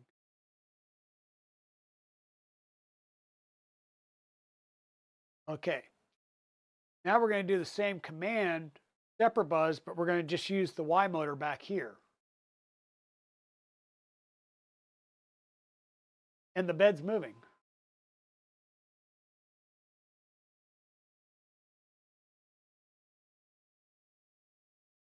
So somehow I fat fingered something in all the stuff that we were going around and messing with over time. So now I've got my Y axis running off both motors. Let's get our cover back in place. So long story short, it is not an issue with the FISEC board. It is an issue with the wetware chair to keyboard interface, aka me, foobarring something, and luckily we didn't burn out anything in the process.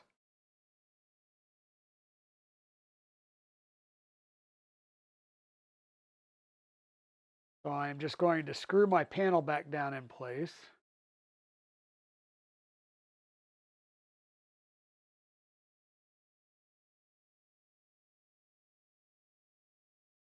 Yeah. And if Evil Diesel was here, he'd be talking about the ID10T error that was occurring.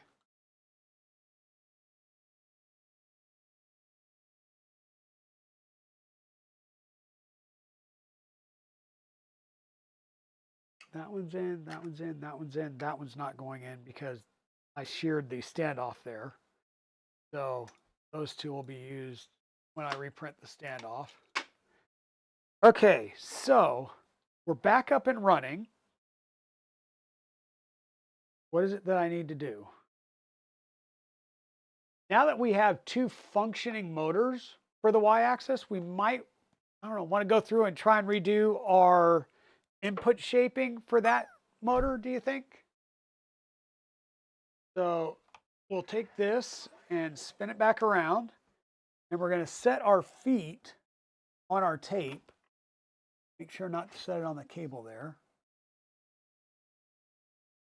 We're setting our feet on the tape, and what that is doing is lifting these 2 feet up, and you'll notice that this will rock from side to side a little bit. It doesn't rock front to back, but it does rock side to side a little bit. That's because we've taken off the weight from these Z pillars so that we're just on the Y, and this is, the whole frame is kind of hanging a little bit from the Y here. And that's going to be crucial when we go to do our input shaper.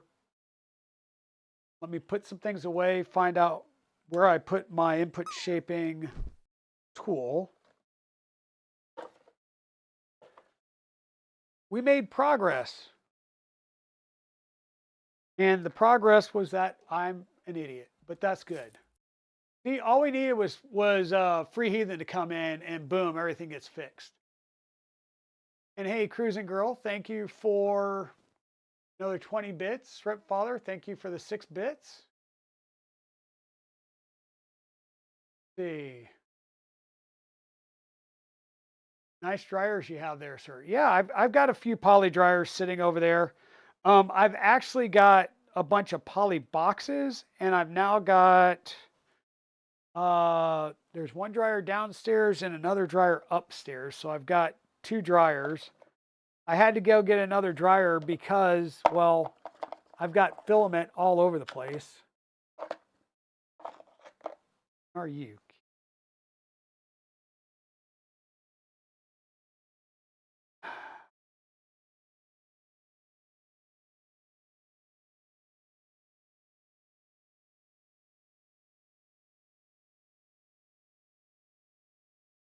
Oh, well, we'll find that cover sooner or later.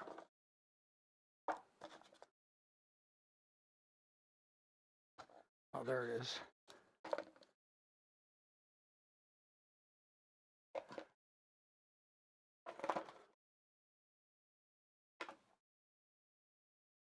Is it rocking and rolling? Sort of. Oh, we're in a level 2 hype train. Hey, whoa, Chewy. How's it going?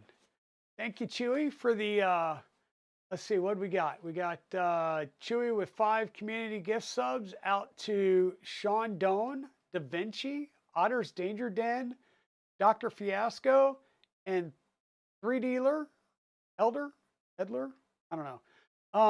But if you received a gift sub there, please thank Chewy. Mr. Wizix for another 200. Pez Liz with 30 bits for the Gigantify emote. Definitely heart. We got a hype train started, so let's roll on that for a little bit here. I appreciate it, everybody. Yep, level 2 hype train. So this is really cool that this comes with an input shaper, and it's a nozzle one. So normally what you would do would be right here. You would mount it between your nozzle and your heat break, and that works really well, especially when you tighten it up with your torque wrench so that you've got a really good connection. What I need to do is put actually, you know what? I'm not. because we're going to tape this down. What we're going to do is get a little bit of Kapton tape, and we're going to tape this down. But yes, Liz, I meant to say, I saw that you went live last night. I wanted to jump on and see your stream. However, uh, we were out doing D&D, and yeah, we ran a little bit long. And when I got home, I think you were already off, and I was kind of exhausted. So, long story short, I crashed.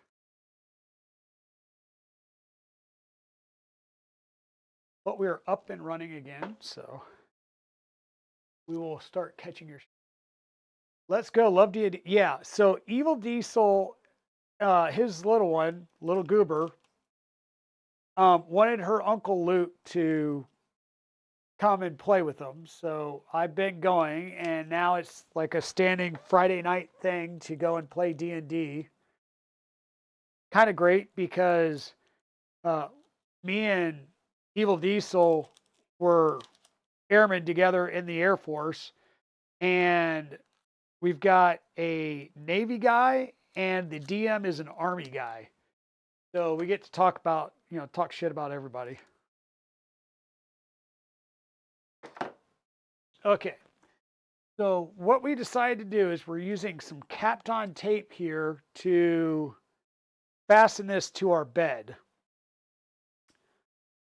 And what we need to do is get this plugged in.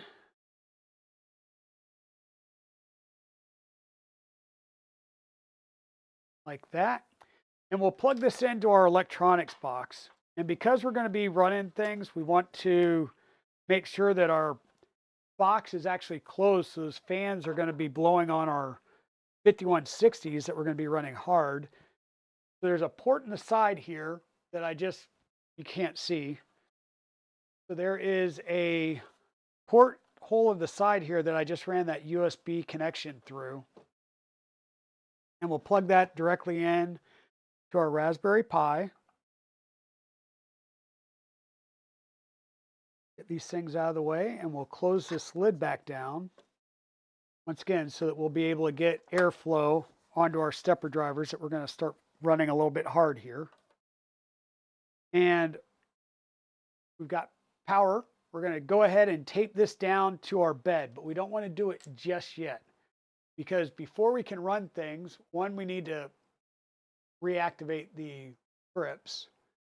So we'll come in here to printer config, and we need to do the include ADXL. Uncomment that, do a save restart. But yeah, that's out playing D&D. It was really great. I am a Dragonborn fighter, sword and board. So Dragonborn fighter. Yeah, no one to send crayons. Well, that's the thing. So the Air Force will bring the crayons, but because we have the Army there, we have to bring a small package. We can't bring like the 64 count or higher. We have to go with like the 4 because they don't know what to do with more than 4 colors, right? So we'll bring the 4 colors for the Army guy, and he can still color. But we have to be careful bringing them when the Marines are there because they just eat them. They eat them, they shove them up their nose, maybe shove them up their nose, then eat them. Who knows? And by the way, I can get away with that. My brother and his wife are Marines, so we give each other crap all the time.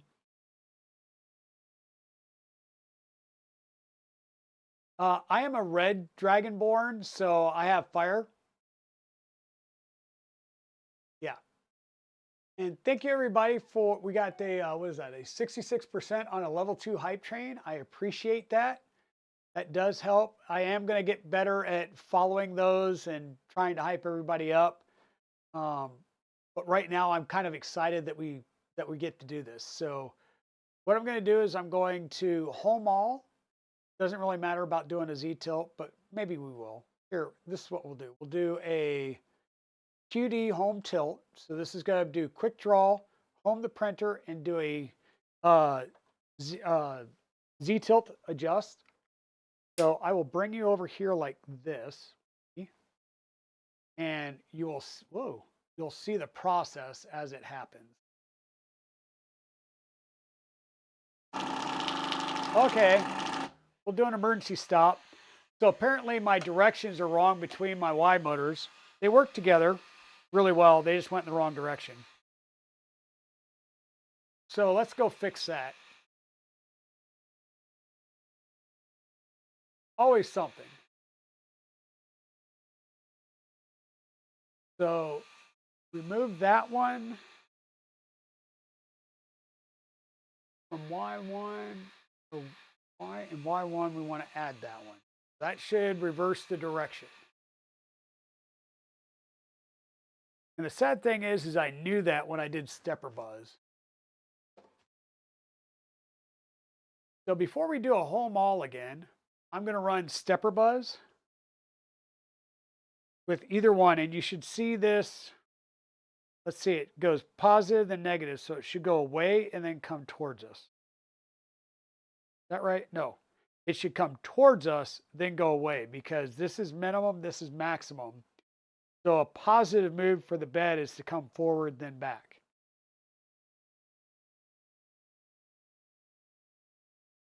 So you see that it's going forward, then back. That means it's going in the right direction. We can validate that both motors are going in the right direction by doing a Y1.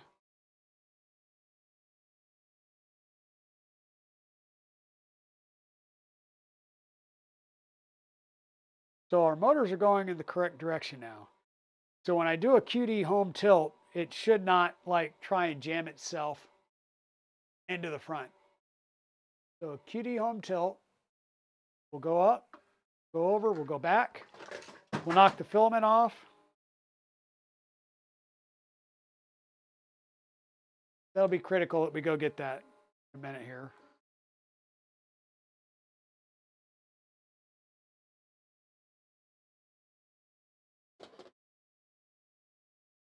So now it's going to adjust the x-axis.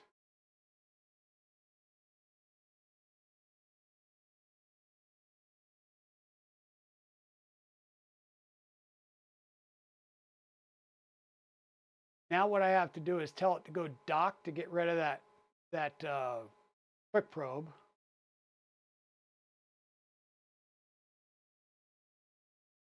Now I'm going to tell it to park center. So this is going to center all of the axes. Okay. Now I'm going to put you guys back over here, and I'm going to go find the filament that I just knocked over and unspooled half a roll of filament probably. Oh.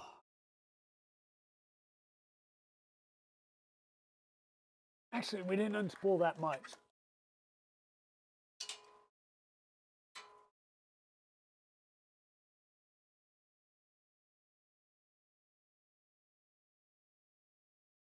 Try and get this spooled back up.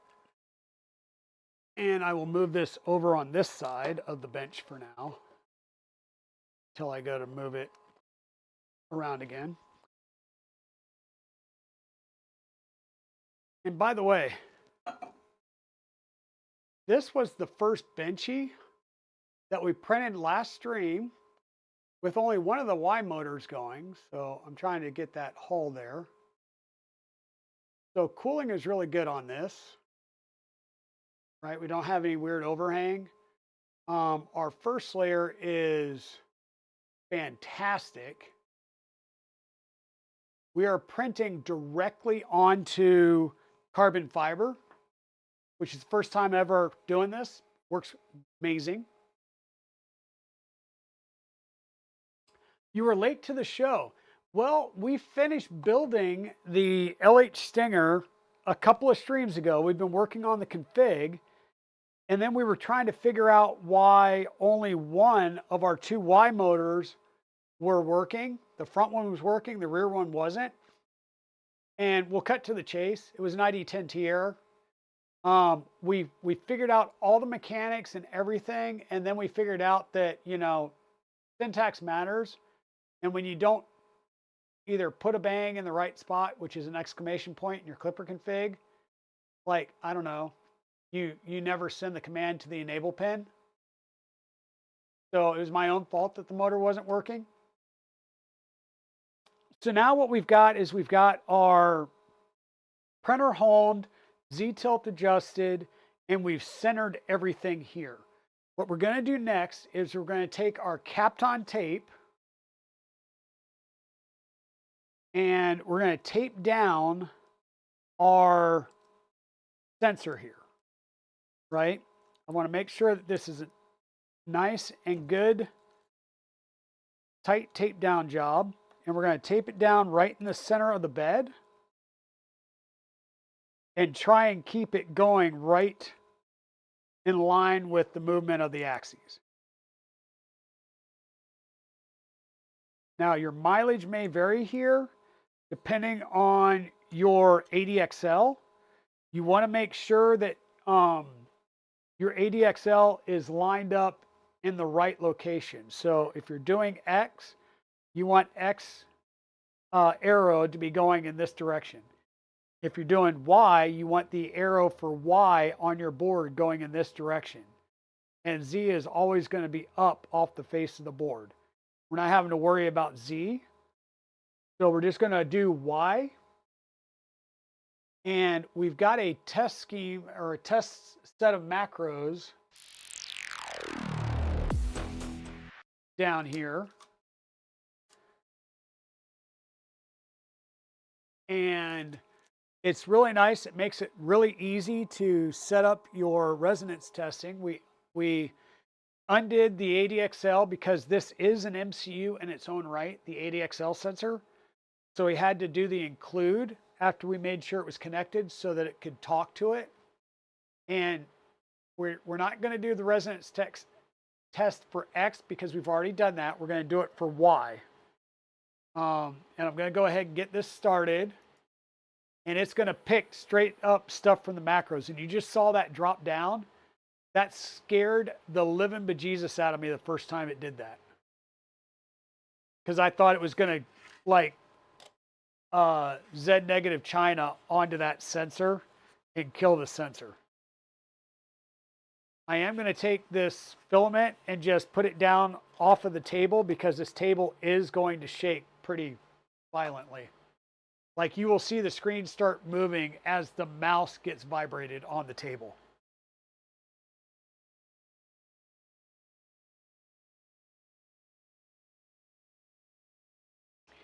And what it's doing is it's taking that y-axis and moving it back and forth in a micro step increment constantly.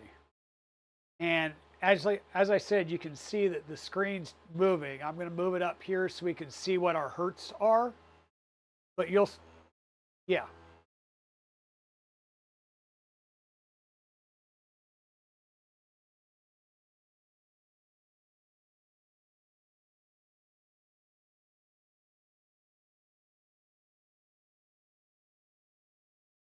I don't know if you heard that vibration kicking through there, but it vibrated this out of its holder.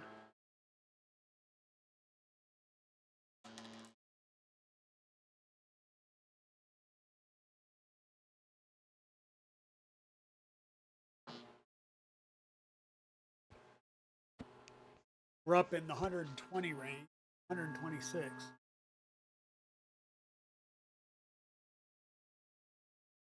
Noise canceling. 130, I think, yeah, 140. Now it's going to do the input shaper or re-enable the input shaper settings that we had. And it's going to calculate. The nice thing about this is normally input shaper would just kick out a graph or a CSV file. And then you've got to do some other work. What this script does, this macro, is it goes ahead and under the res data folder, it gives you all of the graphs. So what is today? Today is December 7th. we'll click on this, and this is our new resonance graph for the y-axis running in this direction. Now, I heard some rattling that I'm not used to hearing. So I'm curious as to whether or not that seems pretty tight, but I'm wondering if the mount itself was resonating. But this isn't bad. This is telling me recommended input shaper is MZ Victor at 89.2 hertz. Vibration would be at 0.0%. Smoothing is 0.03. And Excel of 23,400. And we are seeing a good peak here. This is on a 1E5 graphing, so that I know is good. And the reason it said MZ Victor. So this is Mike Z, this graph right here. So this is going to take care of this main peak. But you see there's a couple of other peaks over here. That's where MZV does a little bit more smoothing through the range here. So it smooths down for that major peak, and then it does some smoothing over here to get this secondary peak, or this secondary resonance out. So that's why we would use the MZ Victor, right? It's going to give us the best smoothing possible. So that was 89.2, smoothing of 0.03 or 0.03. So what we would be able to do is come back over here, machine, and that's in our printer config file. And we'll just come down and find our input shaping area. And you see we've got a lot different frequencies, and I done forgot what that frequency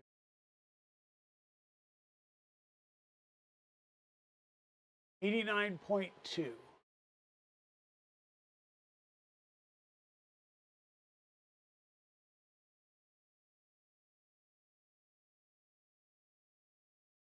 So we'll change this frequency to 89.2.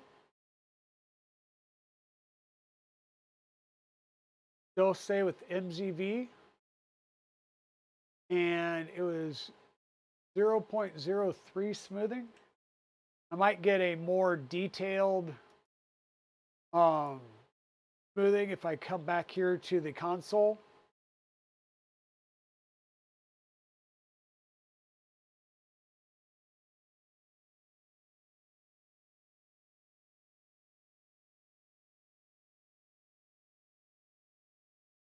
Input graph, recommended shaper, MZV at 89.2 hertz. The suggested max acceleration for that is 23,400. That's good to know. 0.30. Okay, so 0.03 works fine. But the big thing there is 23,400. So you don't want to, when you do your max Excel on your printer, you don't want to go past the max Excel, the lowest of the two max Excels. So in this case, this one was 23.4. If I look for the input shaper for X, come back over here and look at the one we did for X yesterday.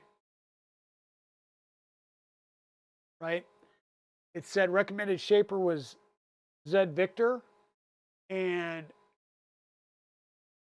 that was 91 hertz at 32,300. Now I'm going to go ahead and do MZV as well for both of them, which means I'm at 92.6 hertz. And the max Excel there is 25,300 or 25,300. And that smoothing is still at 0.03. So 92.6. I believe that's what I had in there. at 92.6, MZ this, or MZ Victor, this is still 0.3 or 0.03. And what I want to do is make sure that my max Excel, currently set for 5,000, which is for homing, adjust the Excel per feature and the slicer. So we don't want any of our max Excels to be over, say, that 23,000. I would probably say like 22 to give you some headroom. Do a save and restart to capture that information. And I probably should have picked this up before I did that.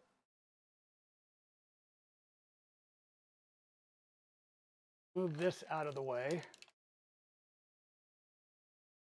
And for now, I'm just going to set it over there. Good place for it. Put our quick draw probe there. I am going to turn this around and put it back kind of where it was. See if we can hopefully do another benchy and see if this one comes out better and maybe with a little bit better Excels.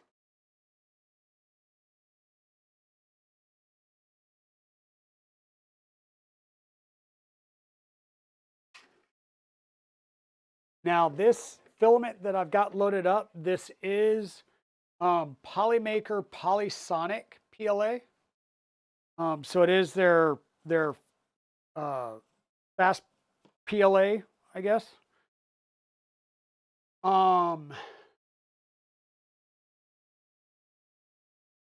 And let me see. We had sliced this up on the last stream, and this is with the LH Stinger speed settings, but you'll notice that they have detail strength, a daily, one for PETG, one for quiet operation. Probably not that, well, it can be, but one for solid, one for speed, one for strength, and then a TPU setting. Okay, so we decided to YOLO it and go for the speed. Accelerations are under speed.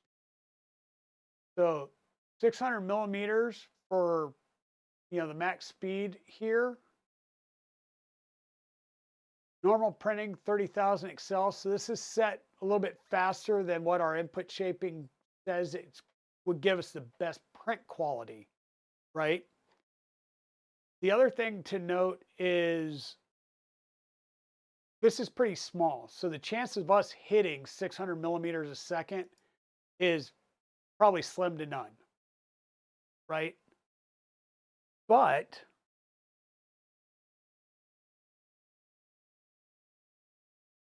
why not give it a shot, right? YOLO, right? What can really go wrong? What can really go wrong? We're going to kick off that speed benching. And while that's running, I think I want to go and look and see if we can find something that'll take up a little bit more of the real estate and see what we get. But as I was saying, this is running a Dragon Ultra High Flow hot end with a 0.4 nozzle. It's the standard nozzle. It's not a hardened nozzle.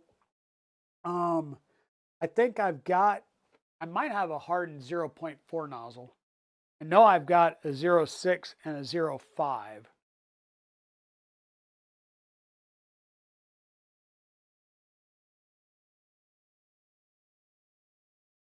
I do. I do have a 0.4. And I've got a Slice Engineering 0.6 vanadium nozzle, a 0.4 Undertaker, and a 0.6 Undertaker. So all of those are hardened nozzles that we could use. Oh, hey, Free Heathen.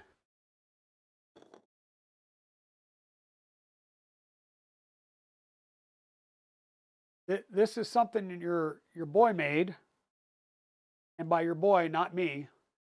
This is browser.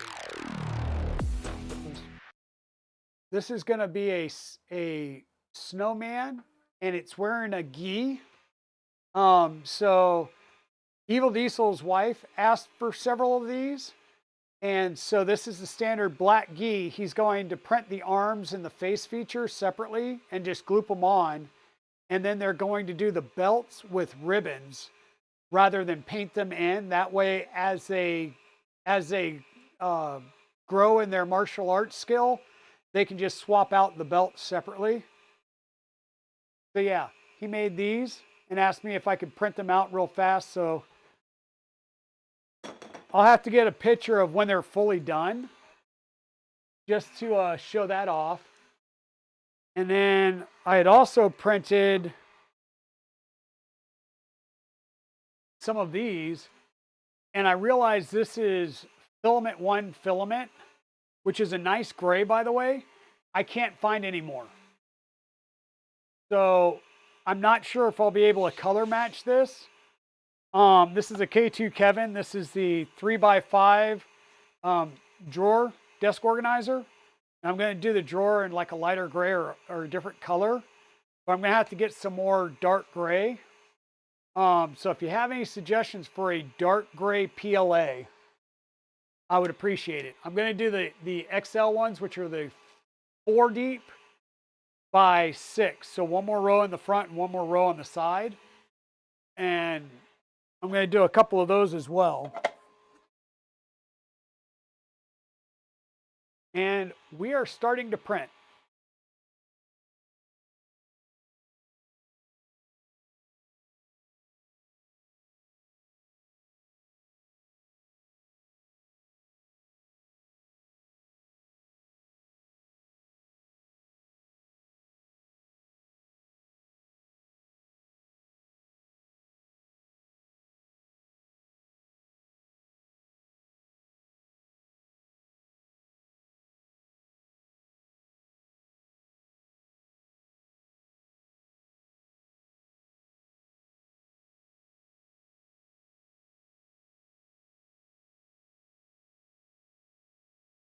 And here's where we start cooking. So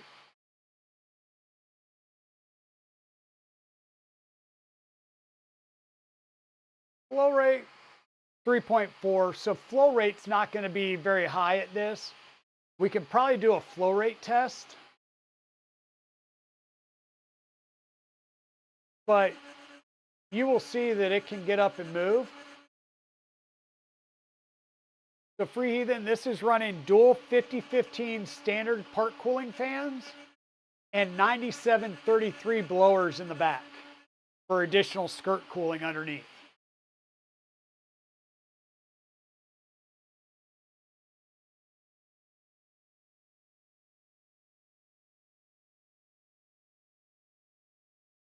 And once again, this is the speed profile.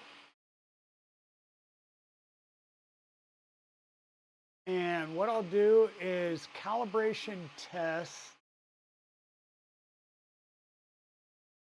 max flow rate. Start at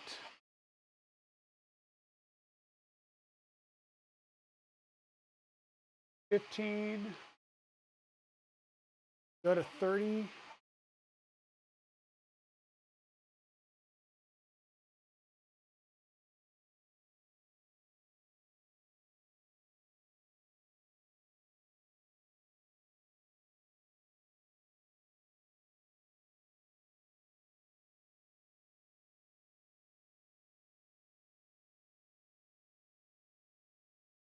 And once again, you're not going to see the big speed on this just because it's a small print, right? It's not good, even with the Excels, it's not going to be able to get up to max speed on this.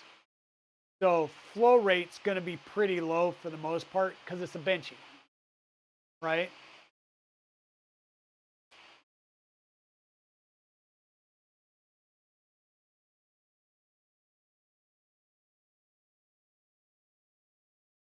Yeah, so this blue here, this is the ambrosia filament from West 3D, and it is the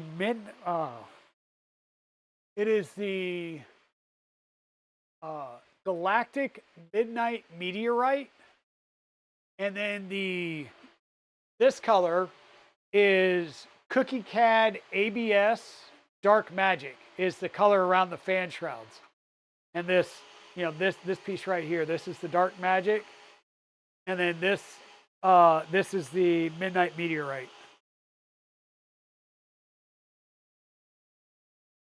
And yes, I agree. That midnight meteorite, chef's kiss. That was the color that Zombie Hedgehog kept talking about, and I got some of it, and I was like, oh my goodness.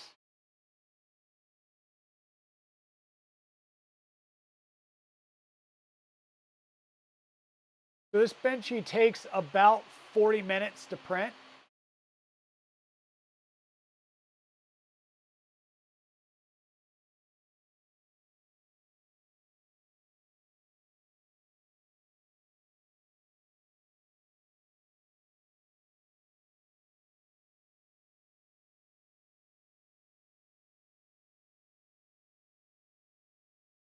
And I'm just curious to see how well it prints compared to the first one we did, now that we're running all the motors.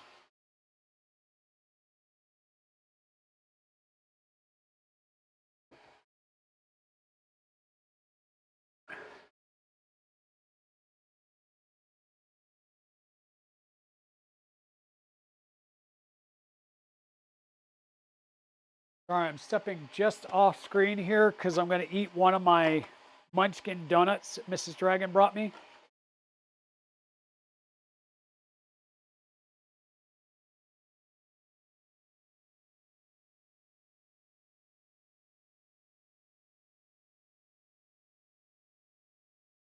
So a couple of other things that I'll mention. The IDEX upgrade for the rat rig over here is supposed to come in on Monday. So we'll have the IDEX upgrade to do on the rat rig. I'll have to figure out how I want to do that because I do not want to lift that up onto the table. I think we will do that upgrade, and I will just move the camera like over here so we're looking at the printer while we do the upgrade. And I think I'm just going to work on it like right in that area, so I'll have to move some stuff around. And then we've got several upgrades for other things coming. The rat rig mill that I'm beta testing showed up yesterday. I've got to read through the emails. I'm not sure if I can build that on stream or not, so we'll see. Hey Glendon, how's it going? If not, I will take pictures and make community posts in my YouTube channel and possibly on X. But if you want to see those, then please subscribe to my YouTube channel and join my YouTube channel. I've kept the prices there very low intentionally. I don't really want to gatekeep too much. It'll be more of you'll get to see things before everybody gets to see them. I will be doing content only for YouTube here in the next year. Well, next year meaning starting in January.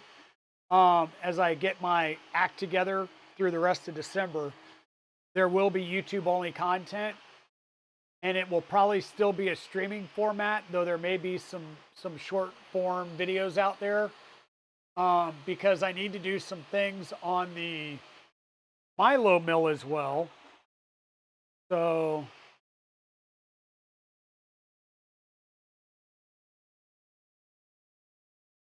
but yes, and a lot of other things are going on. So tomorrow I get my Spectrum fiber installed. So I'm going to go from a 100 megabit connection that I'm never getting 70% of that. At best is what I get when I yell and complain and they send somebody out and they play with the wires again, to a 400 meg connection over fiber. I can get higher, right? But they start at 400, and I'll go with 400 to start with, and see how that works. And if I feel like I need to go up, then I'll go up to a full gig. But more like, why pay for the bandwidth if I'm not using it? But we're doing several other things um, as well with that. But yes,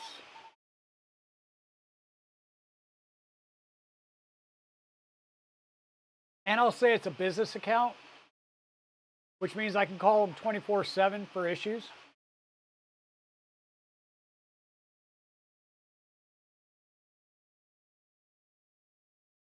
Yeah, it's going to be a business account because I just started my LLC. So a few more things of that in the works. Another thing I'm going to be looking at is my stream anniversary is going to happen in January, and my affiliate anniversary would be in February. But I have realized that in February is when all the Chinese companies are shut down. So I need to start reaching out about seeing if I can get some things for a giveaway stream in January and try and get that sorted sooner rather than later so that I can try and get some better support. Otherwise, I may wait until like March when everybody's back from their, because was it the Chinese New Year or whatever, where they take like 2-3 weeks off. And that just so happens to line up with my stream anniversary, which would be in February. I will say I already have a couple of things that I purchased on my own that will be some good prizes to give out. But yeah, I need to start reaching out to everybody.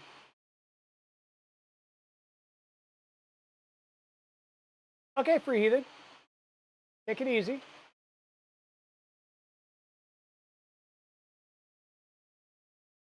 Yeah, there you go. The Lunar New Year. I knew it was something, I just couldn't remember what it was. But I want to reach out to several of the companies that have supported me throughout the years, and as well as some newer connections, and see if I can't get some giveaways. And we're going to do a giveaway stream. I want to try and do it in February or January. But if the Lunar New Year gets in the way and I can't get people like Fatus and Big Tree Tech and stuff like that, because the best thing would be to send them the information and have them ship direct. Um, but yeah, we'll figure that out. So I will tell you, like I said, the rat rig mill showed up. It's in 4 boxes, so it's pretty decent. I'll check through the email and maybe I'll send them a thing and ask if I can do that on stream. If so, great. If not, then I just can't, and I won't. I don't want to burn any bridge like that.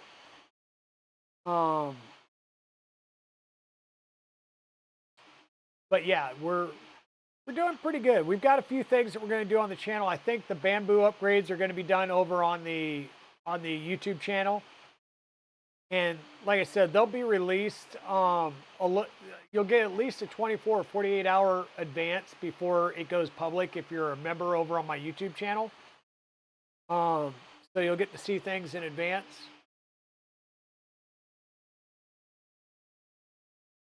Along with a few other things. We'll try and get a little more professional. Liz has inspired me to get my act together a bit.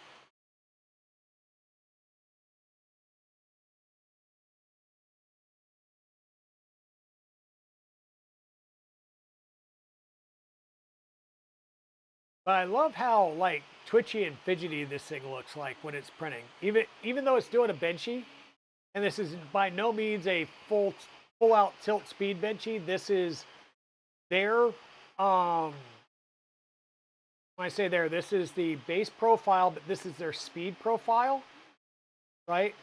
Once this benchy is done, that way we'll be able to compare and contrast against a same slice, but only with working with 1 motor versus the same slice and 2 motors. And I do have them on the speed config for the motors, which means they're running 1.8, I believe.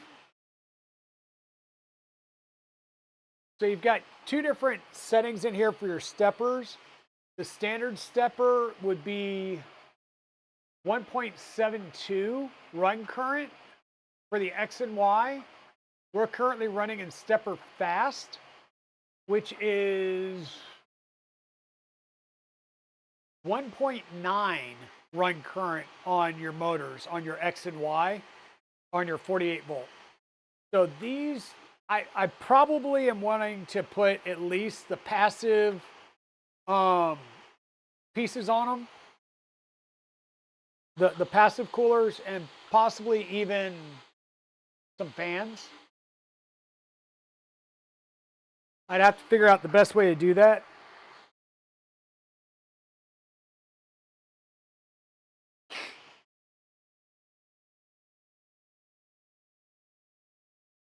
But yeah, we're going to be working on cleaning some stuff up. I may start looking for a alternative location for some things, as in a dedicated workshop print farm area. So we'll see. But there's some ideas that me and Mrs. Dragon are spitballing.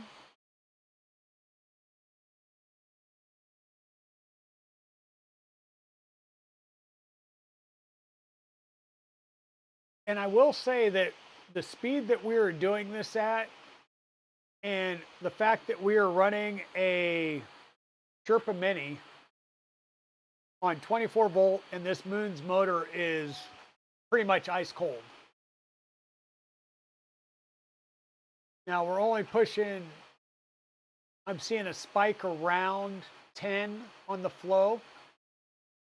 So we're not really spiking too major here. Let me see if I can't blow this up some to give you all a little bit better view over there at our numbers for our speed and our flow rate.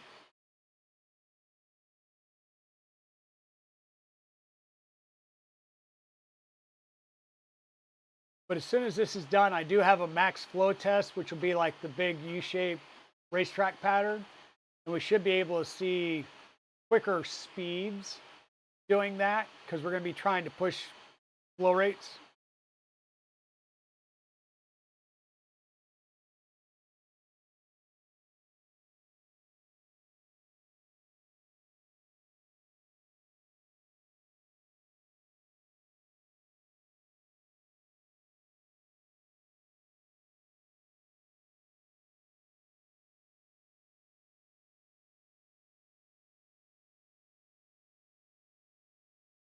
So how's everybody doing on the Saturday?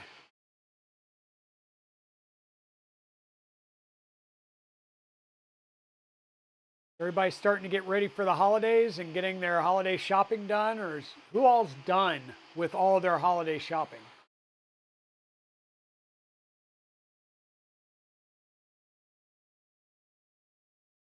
And which one of you's got some really good hauls on Black Friday?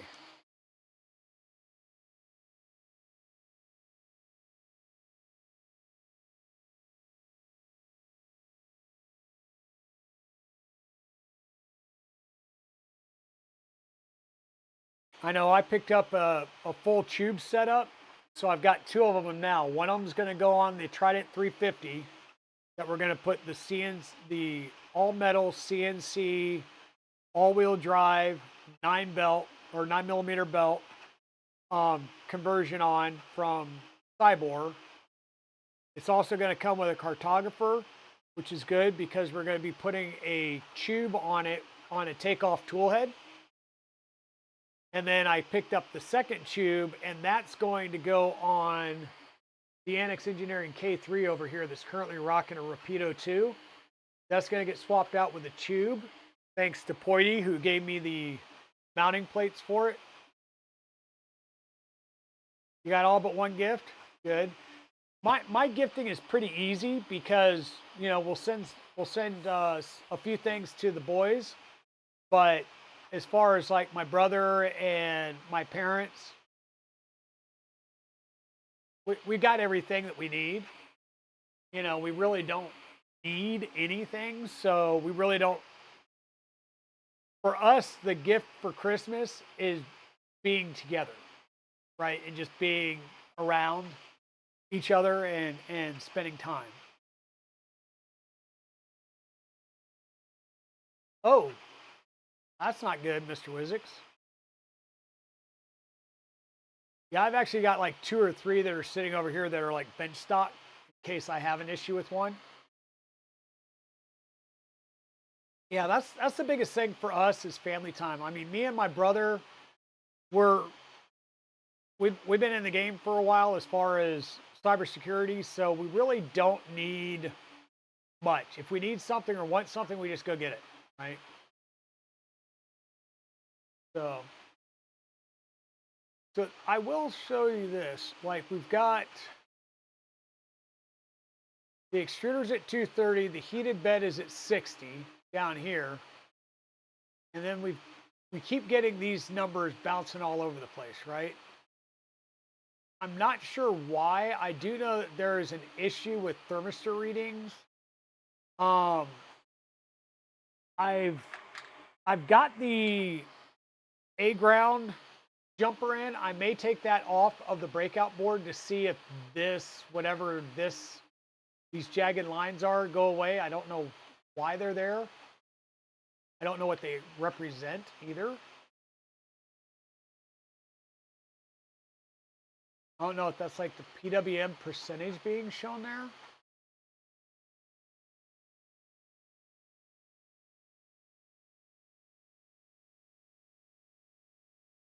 Yeah, that's the PWM percentage. Why are we showing that?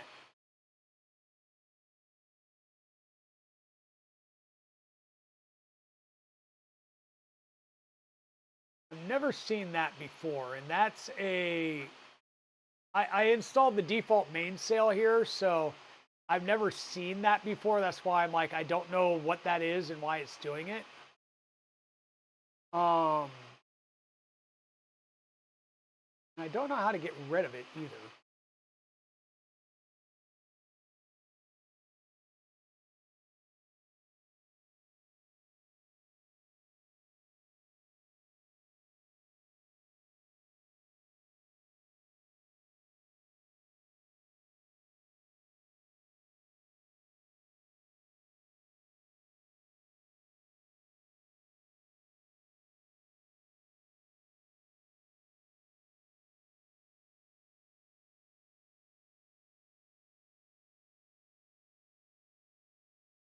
What?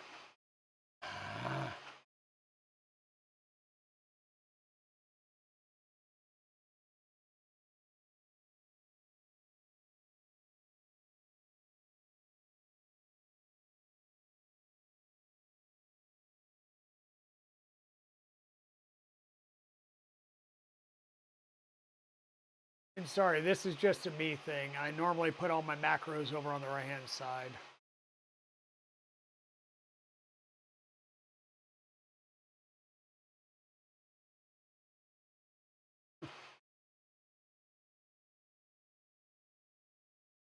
Yeah, that is unusual to see. I don't know where to change that PWM parameter at, so I'll have to look and figure it out. But yeah, we are printing zombie. So we figured out our problem, right? This was our first benchy that we did on last stream, and this was done what we found out with only the front motor working. We'll say there was an ID10T error, and I've been doing troubleshooting for 2 days. We troubleshooted all along for the first part of the stream, and we had verified that the wiring was good all the way to the motor. We were testing ports. We couldn't figure out why ports weren't working, and it's because somebody didn't have the right configuration for the enable pin, which was probably good because he also had the 2 motors going in the same direction, which means they would have been fighting each other. So now this is redoing the same speed benchy, same slice, with actual both Y motors working together. And it really helps your input shaper out too. Yeah, when you don't turn the enable pin on, the motor's never going to actually work. Just, you know, heads up. Just a heads up. Click on heater above.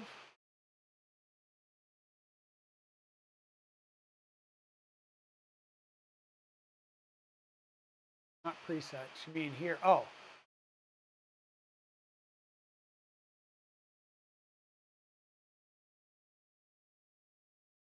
Oh.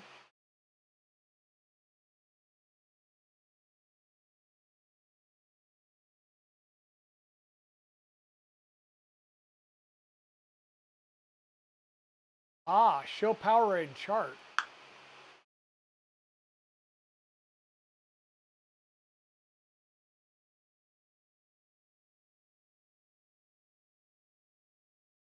Hey, that's a little bit more like what I was when I seeing those things going all over the place. I was like, the hell?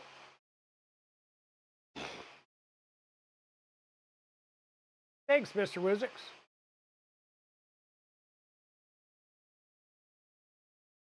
That helps declutter that a little bit.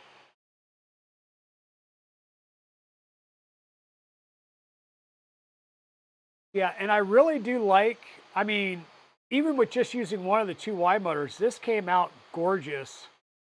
And I mean, this is my first time printing directly on carbon fiber. I mean, I've seen the build sheets that had like the carbon fiber, was it the PEO or whatever, that had the carbon fiber look, but this is actually printing on straight carbon fiber, and it's coming out beautiful.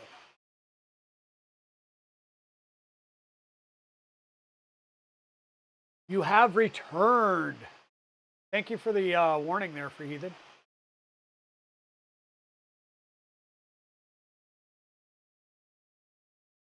Yeah, this is amazing. What, like I said, once this is done, I've got the speed, like the max flow rate speed test, the racetrack test set up.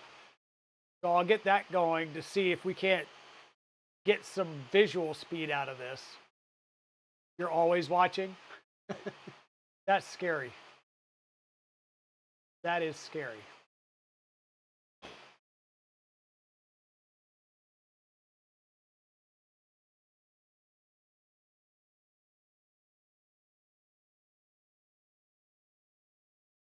You know, there was something over here too in Orca while this is finishing up.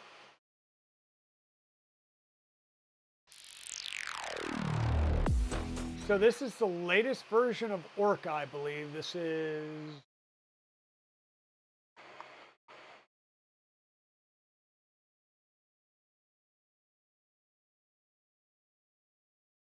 there's like, oh, there we go. The About Orca Slicer. So this is 2.2.0.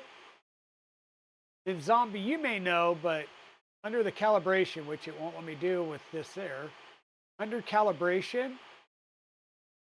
on the flow rate, this is where you're doing your extrusion multipliers. Like, the first time I've ever seen the YOLO recommended and YOLO perfectionist version. Like, what are those? I've never seen those. I know you play around a lot more with Orca Slicer than I do. Delete that. We'll say new project to reset everything, discard all the stuff. It's the ultra fine.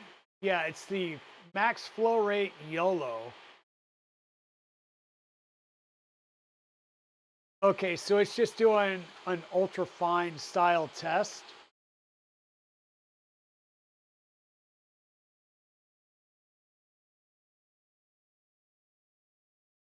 Yeah, like I said, I just happened to see it. I was like, what is this?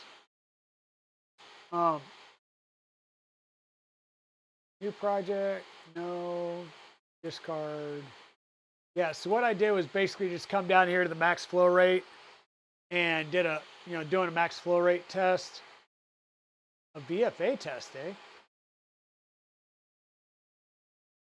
about if we start at 200, go to 600?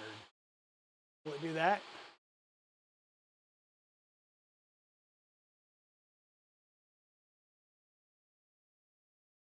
That's kind of big.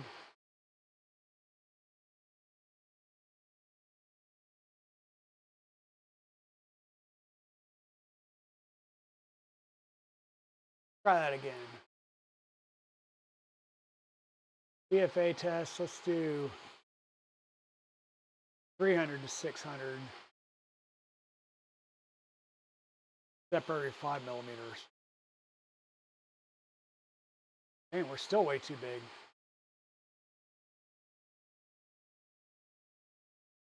Guess we're just gonna have to YOLO it.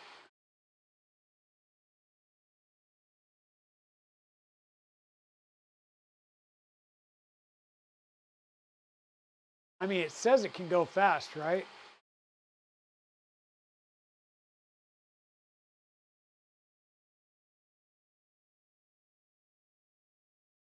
Dang.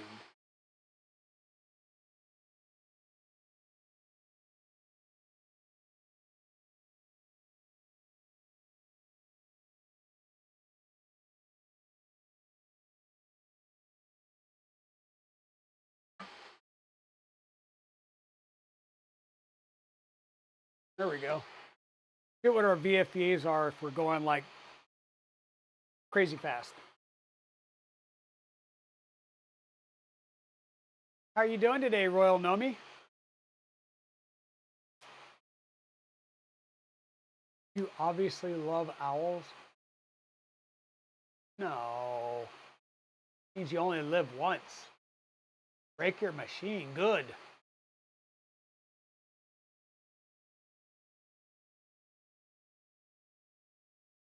Means break your machine. Good. So yeah, we'll get a couple of tests prepped and ready to go. And once again, we're doing this on the speed test because, well, why not, right? Or the speed profile because why not?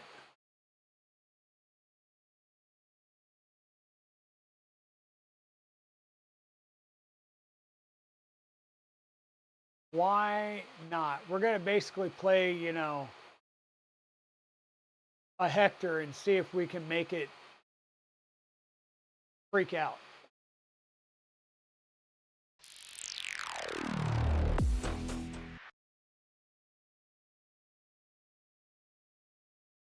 Owl's bad. Yeah, machine go burr. The machine is going burr. It's actually got really good overhangs too. Like I said, it's got dual 50-15 part cooling fans up front. That's your standard. And right now I've got the rear blowers set to 75% of whatever these are set to. So these aren't even set to full bore.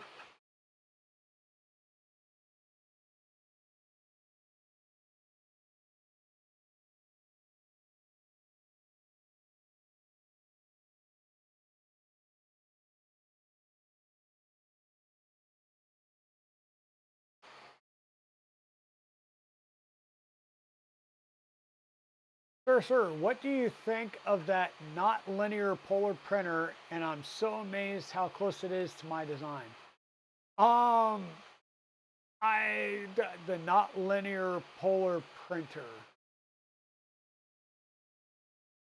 I am trying to think. I've seen a couple of different polar printer videos lately, and I'm not sure which one you're exactly talking about. The one I saw was actually like a big floor standing model that did pellets, right? Um,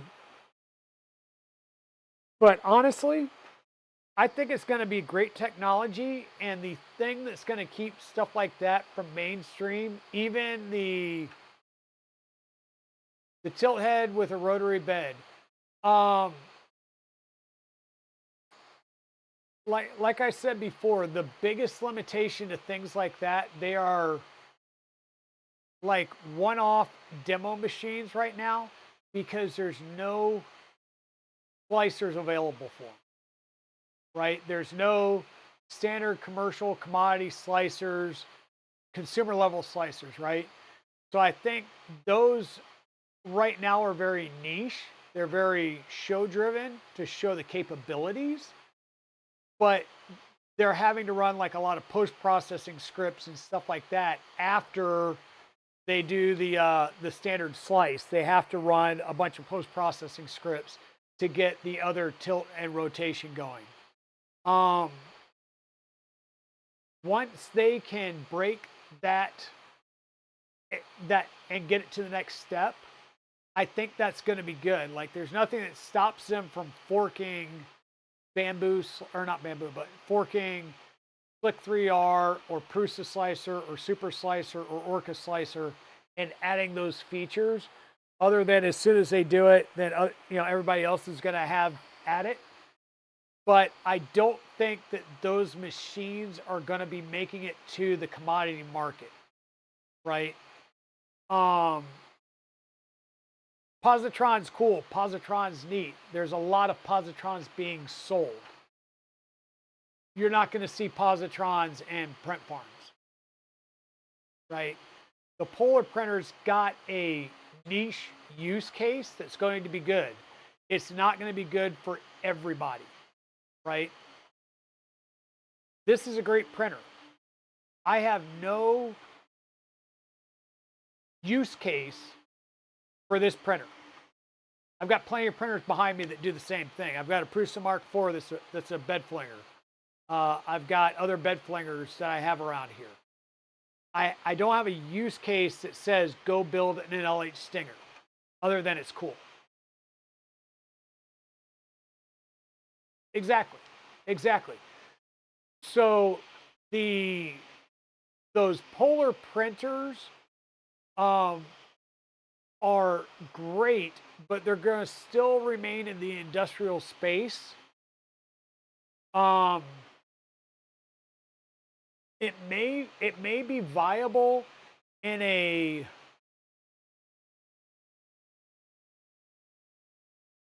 low or not a low demand, but a low part count prototype setup. So not the big floor standing models, but the smaller model to prototype a part that can't be done any other way. To show viability, it may be useful there prior to going and having like a more expensive, like a metal, like it, having a more expensive process done. I don't see people like me, Steve Builds,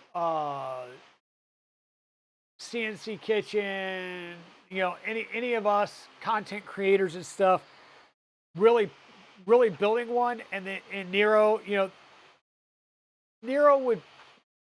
I'm not even sure if Nero would build one, just because, once again, what's the use case for it? Everything that I print can be printed on any of the printers I have behind me. I don't have anything. I'm not printing things that cannot be printed on anything, and where I would have a need for that type of machine, right? Oh, I'll build your machine just to see. I'll build your machine and then tell you your instructions suck and that's why it's broken.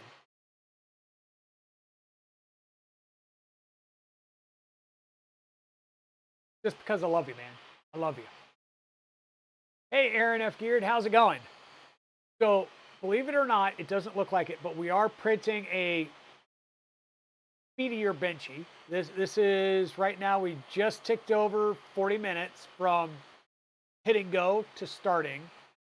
The reason we were printing the benchy again is we printed this benchy on the last stream, Thursday.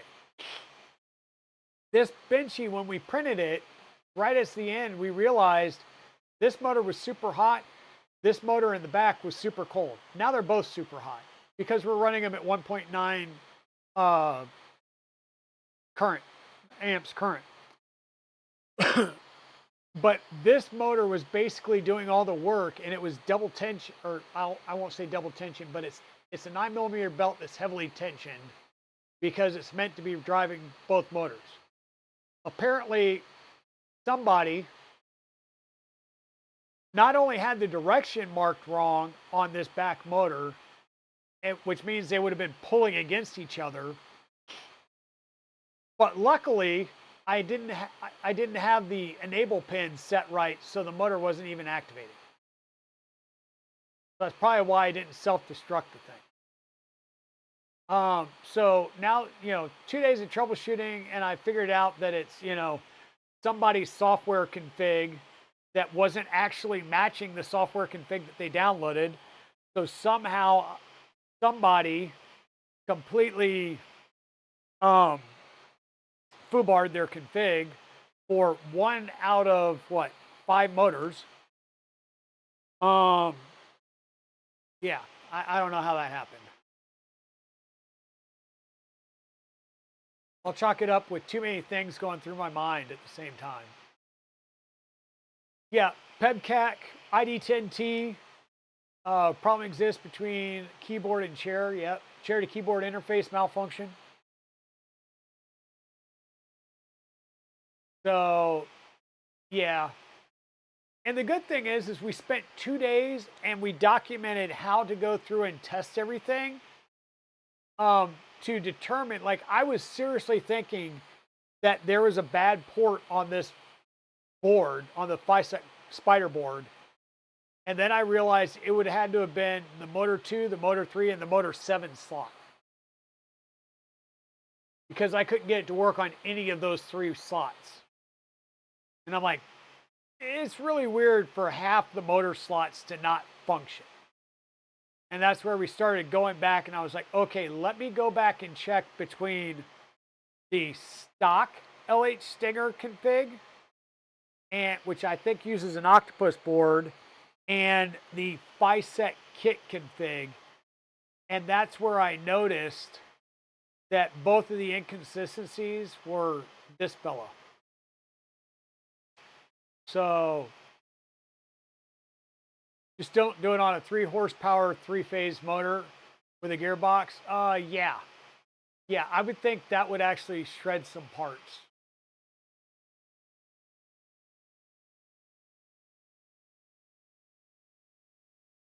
That would shred some parts. Okay, we're close to done. Another couple layers, and we'll be done.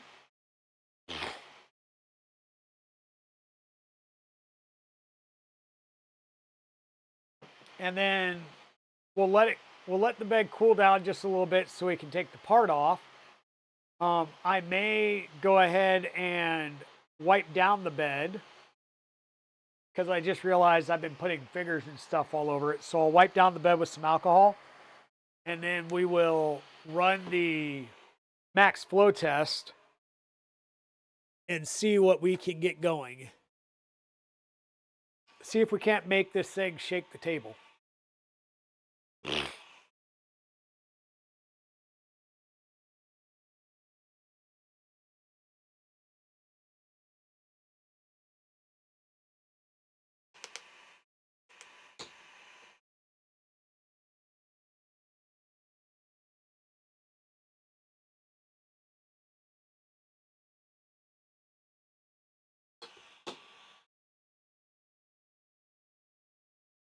How do you know your bed's level?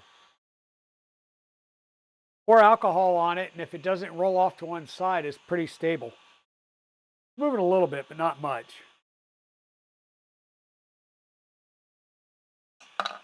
There we go.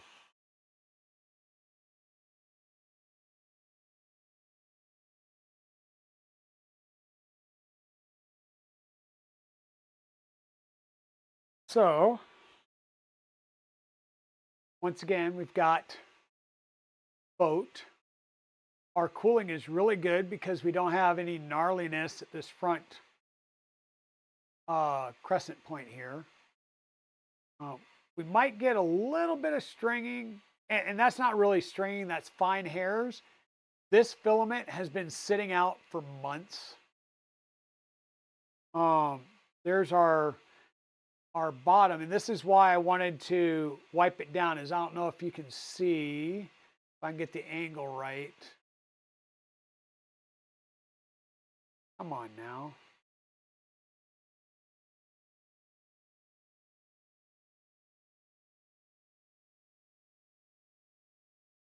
Will you play nicely? Anyhow, I can't get the angle right to get the shining to show, but these corners right here were starting to lift up off the bed. You can tell because it gets a little, well, yeah, I mean, it did lift up off the bed slightly. So I did just clean the bed to make sure that I didn't have any finger oils on the bed, so that will help. And we might knock it down just ever so slightly, but I think we're good. And what I want to do now is we'll come over here, G-code files, and we've got the speed test. This is looking at volumetric flow rate from our hot end. And we're going to go ahead and get this started. Now, this hot end is a Dragon Ultra High Flow with a 0.4 nozzle. I, of course, would be able to get more flow if I throw in a 0.6, right? Which it does come with a 0.6, so we could obviously do that if we wanted to. And I don't think we're going to have an issue with cooling because, once again, we've got two 5015s, and then these are two 9733 skirt blowers that are blowing straight out. Now, it is hitting the back side of the heater, but that's got a silicone sock on it, so it shouldn't matter too much.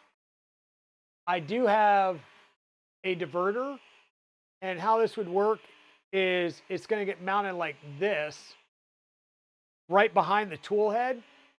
The problem is to get to the two screws to mount it, you got to take the tool head off to get to the screws, which I don't want to do right now. But what this does is it diverts the air down more towards the tip instead of directly out into the back of the Dragon High Flow where the silicone sock is. So if I feel I need to, I can easily go and add that in. And I will tell you, this is the first time that I have ever used Clicky or Quick Draw. It was a learning curve because, like I said, it's the first time you used it.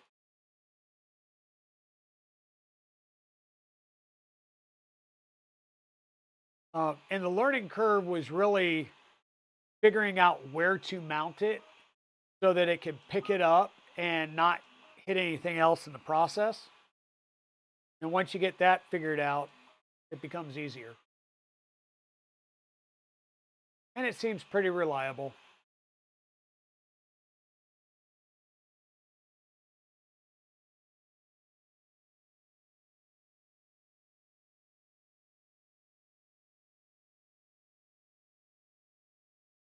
So the bed heater on this, so let me rephrase. The X and Y motors are running at 48 volt. The extruder motor and the dual Z motors are 24 volt. The Z's are belted or belt driven, using the same type of, I'll say, belt gearing that you would see on a Boron 2.4.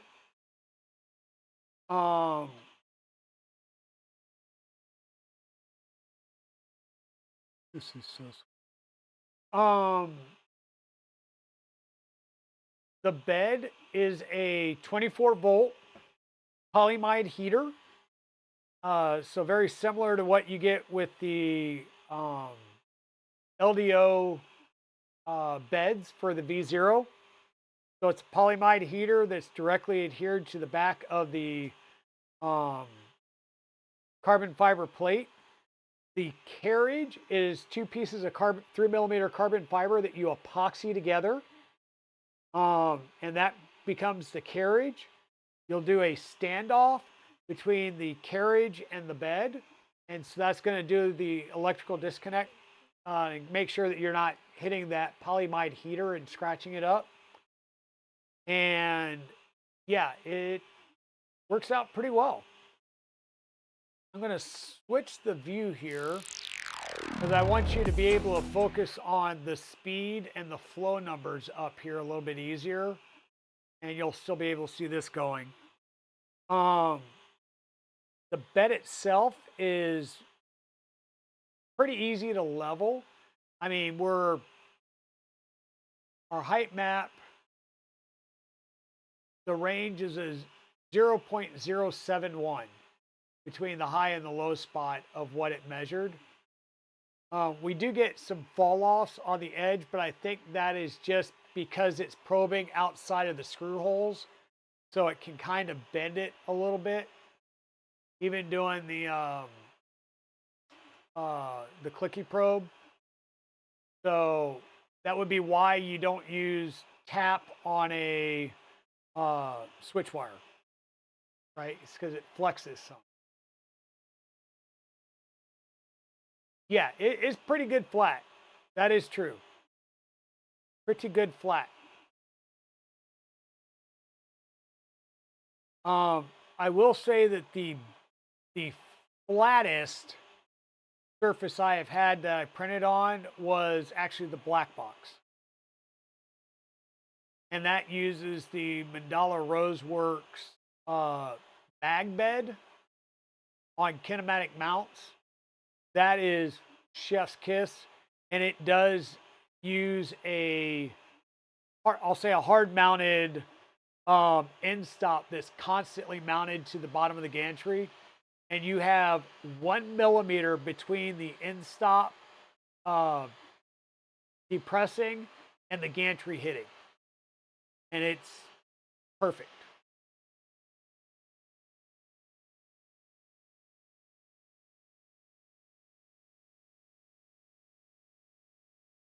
So we're starting off at 80 millimeter speed and 15, a little bit over 15 millimeter per second or millimeter cube per second flow rate. So it'll ramp up as we get higher, but it's starting the vertical layers now.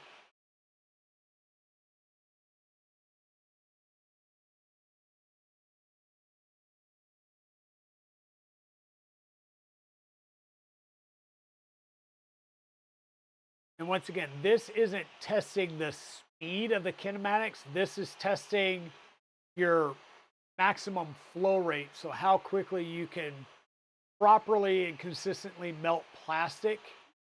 So once again, I've had the Fortuitus Next G hot end in a ultra high flow configuration. So same thing here. It has that little extension adapter with a 6 millimeter nozzle. I got over 45 millimeters cube per second before it started failing and getting inconsistent extrusion. So I was going to say I've never run one, but actually my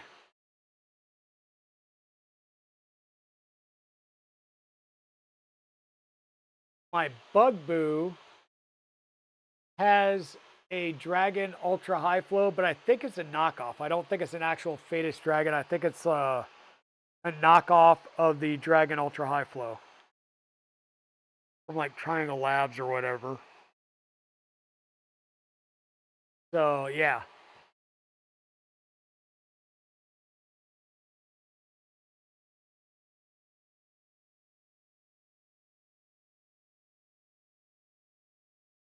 But I will say that this is laying down plastic beautifully.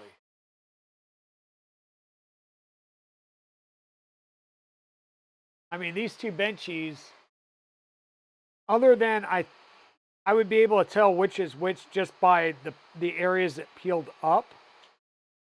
But side by side, you'd be hard pressed to tell which benchy is which. Which one was printed with just one of the Y motors working versus both of them working.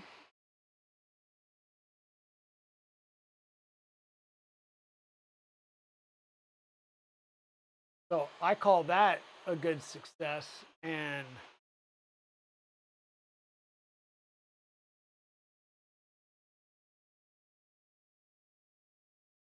hey, Moji, welcome on in. How's it going? So we're back to printing again. We did a lot of troubleshooting this morning, trying to figure out what was wrong, why I was only getting the front Y motor working and the rear wasn't. We tested all the wire runs. We were swapping wires. We swapped steppers. we tried different motors, right? We tried moving the stepper driver and the wiring to other physical ports on the spider board, and still wasn't working. And what we found out was somebody foobarred the config, and the enable pin wasn't activated. It was good that the enable pin wasn't activated because I also had the direction going, so the two motors would have been opposing each other, and we would have seen how strong the motors were compared to a 9mm belt that's pre-stretched. So now that the operator has fixed his stuff, we ran a second benchy. It looks just as good as the first one does. And now we're running a max flow test to see how much plastic this thing can reliably push with a Dragon Ultra High Flow hot end and a Bisec all metal Sherpa Mini extruder. And right now we're pushing 19mm cubed, not even breaking a sweat.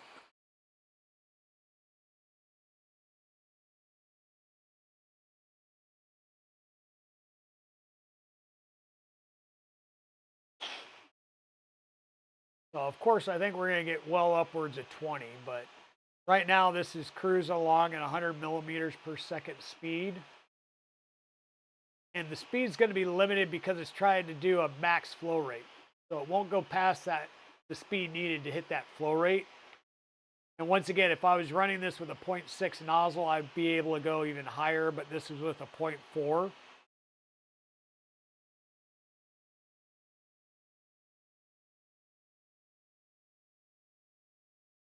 And then once this is done, we do have a VFA test that we have set to go from 500 to 600mm/second speed. Because why not?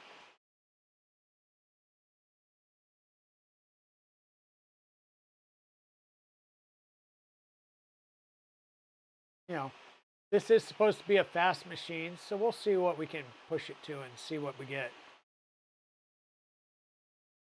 We did input shaping. We are using MZV for our input shaper, and I have not changed my max acceleration yet in the slicer, but my max acceleration should be about 23,000 between the Y and the X.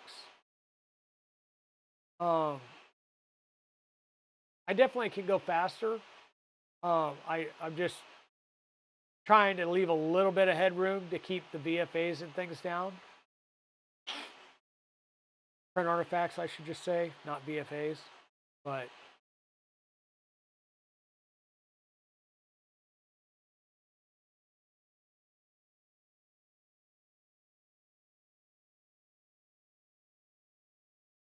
yeah. Hey, Linux, how's it going? I would say that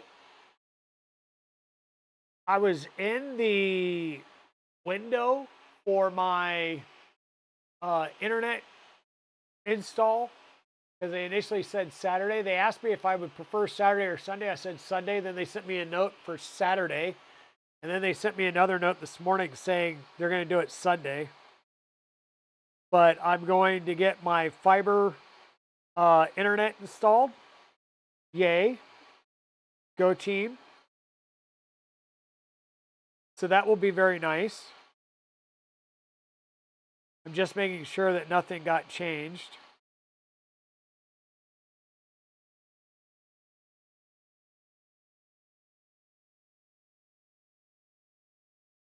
And nothing appears to have changed. That's good. So that I will have fiber internet installed tomorrow, which will be 400. Like 400 is their base speed. I'm currently on a 100 meg connection with Windstream over copper that sucks. Streaming's gotten better after I did a direct connection, but I still get way too many drops.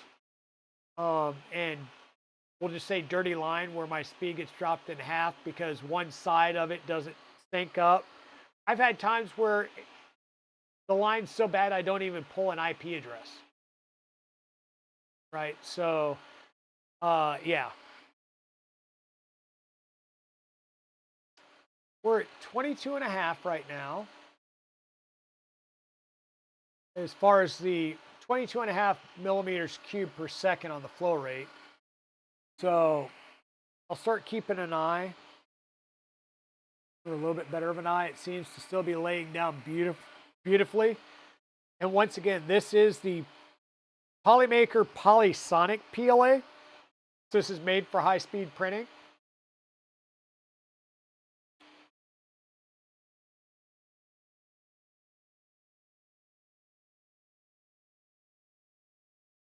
So yeah, it's gonna also be it's the business plan that I'm getting put in because I did get a business started, and so that just means also that I get a phone call or a phone number that I can call, yell and scream, even if it's 3 a.m. and they will get somebody out. So yeah, and I had 1 gig symmetric fiber through Tang when I was living out in Holly Springs before I moved out here, and it was fabulous. It's either up or it's down. There's no dirty, and if it's down, you're pretty sure that it's their end, not your end, right?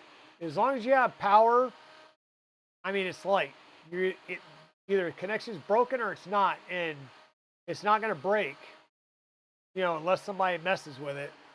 So,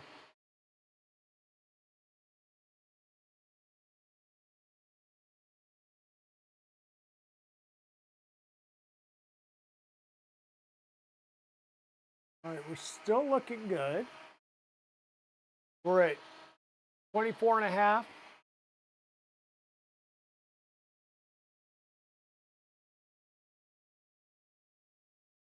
So, but yeah, I'm definitely, like I told him, I was like, as soon as you are ready to go, I'm ready to go. Like, you bring the materials out here between me and Evil Diesel, we'll get it run, we'll get it trenched, and we'll get it terminated. They were like, no, we have to come do it. I'm like, okay. But yeah. So I happened to get an email saying it was available and another, like, I'll say a door hanger about it. And so I called up the lady yesterday and yep, so we'll be having an install out here real soon.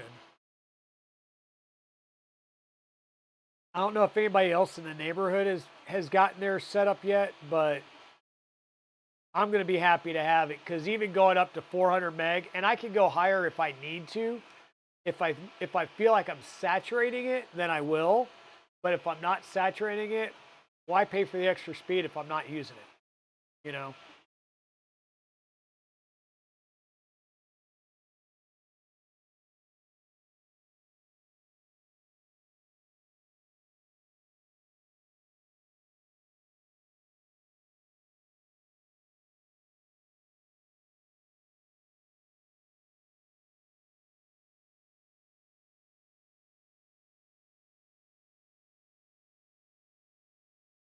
Okay, everything's still looking good. Normally where you see it bobble is as it goes around a corner. That's where you're going to see it first. You may see it like skip a step on the extruder. But normally where you'll see it is it starts curve. It makes a more abrupt curve around the corner. Is normally where you start to see the issue here.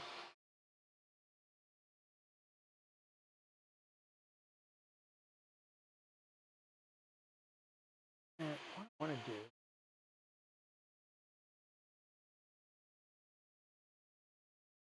do this.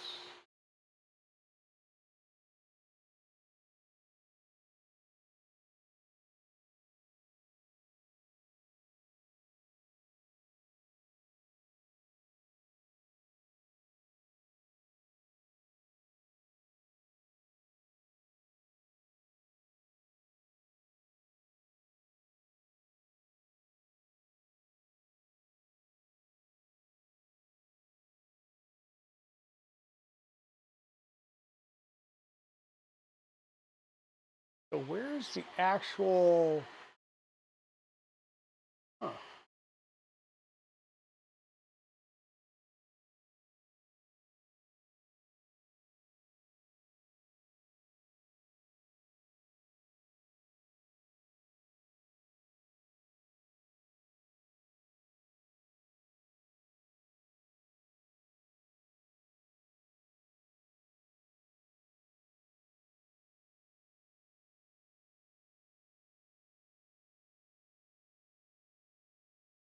What I wanted to do was see. I know Prusa has a scraper. There we go. This the Prusa spatula. That's what they call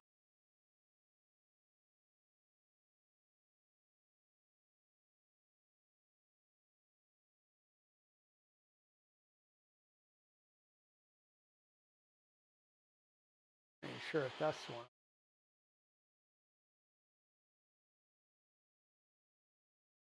Trying to find another file that I can print that's kind of flat but large surface.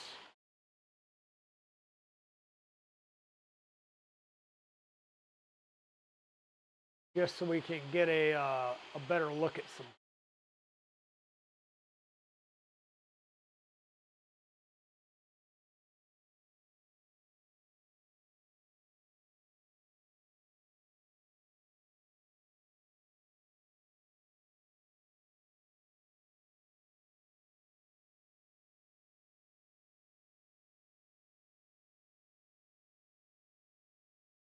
I might not be able to do that because they're providing it in 3MF files.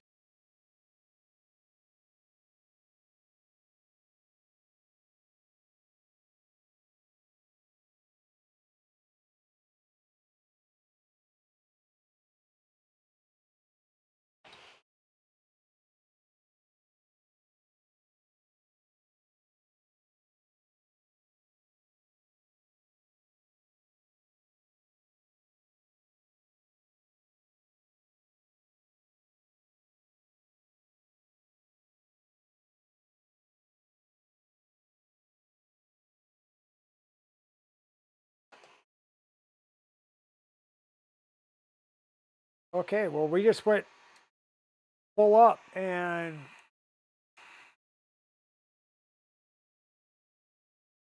yeah, I see some things here where it looked like it was getting. Let me switch cameras. Like this isn't just an inconsistent line, not anything where it wasn't able to push. Like even this is I think just due to some of the cooling, not that it wasn't able to push the amount of filament.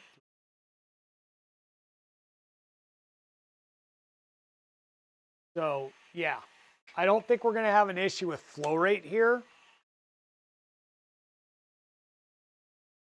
Any of the Gridfinity stuff. Well, and the other thing is I'm almost out of filament here, so I'm gonna have to do an unload. Yeah, that's what I'm thinking is that there was just like cooling. Actually, let's just do something here. 3D models. What might we have here on 3D model? Straight up looking.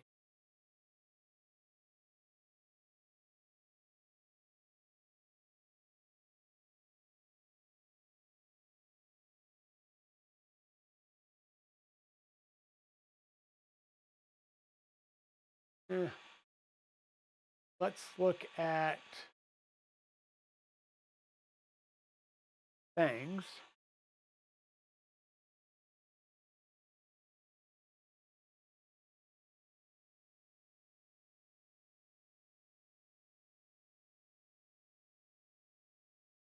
You know, I don't think I'll get the 4.6 on there.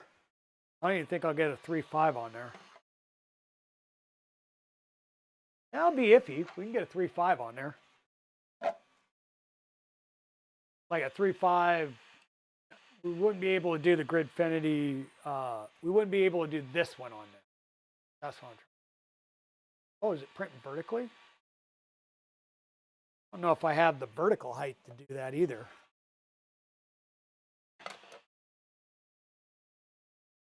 Yeah, I don't think we'd have the vertical height to do that one because it's 6 instead of 5.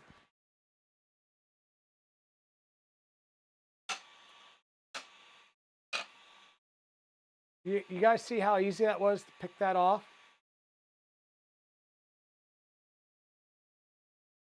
Yeah, I think that was literally just the cooling because the cooling fans were kicking in. But yeah, that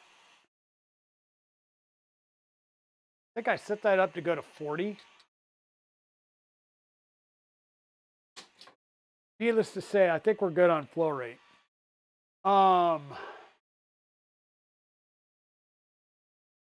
Yeah, I'm not going to be able to do that one.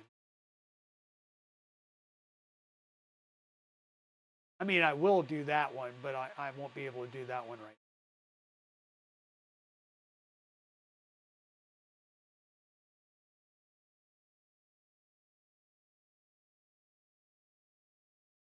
Don't need one of those.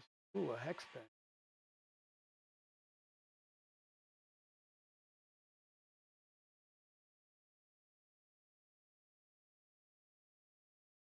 I may do like one of those hex bins as a poop collection behind my thing. Hey, K2, how's it going? How is it going? What looks familiar? Yeah. Yeah, that's what I'm looking at is like the XXL is all the way up at the top. Where is it over on Maker World?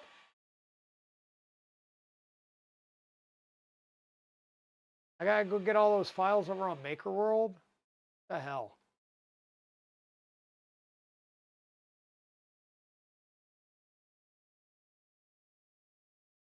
Ah, I can.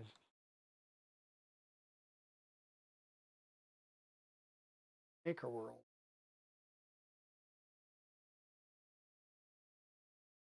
Yeah, this.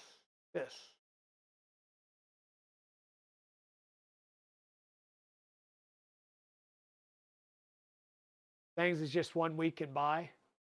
Okay. So I did 3x5s.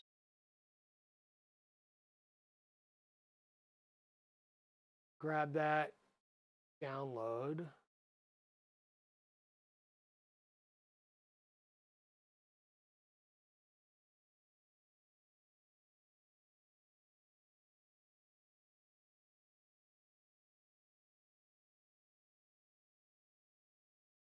Hey, I'm human. Actually, yep, did. Okay, so we need our Orca slicer. Um, New project, clear everything out. We're on the Stinger speed profile. Oh, while I'm at it,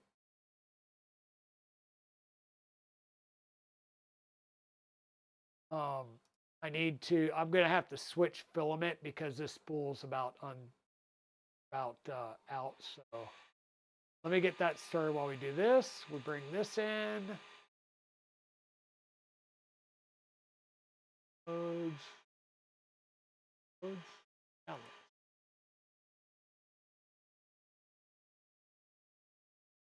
Well, that's just the frame. I wanted the drawer, not the frame.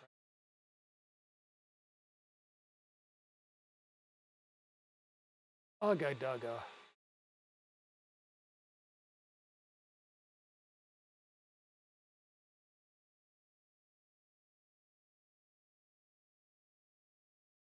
I said full drawer. Why did not give me all the...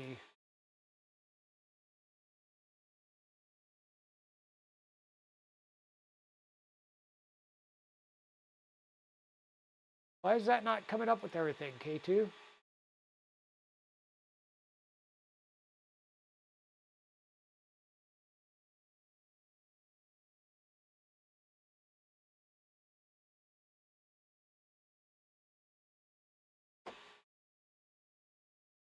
Give me a drawer. Well, that's going to be a problem.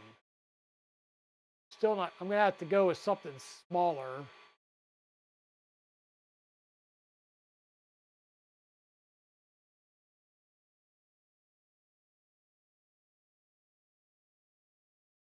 Look at this one.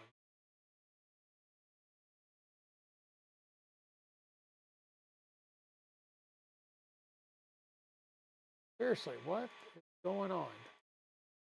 You. That's you.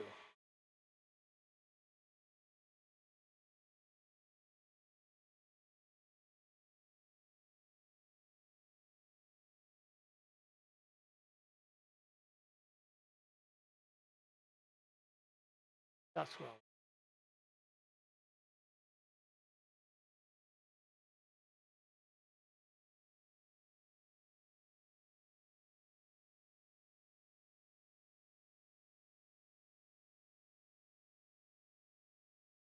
That says 2x4.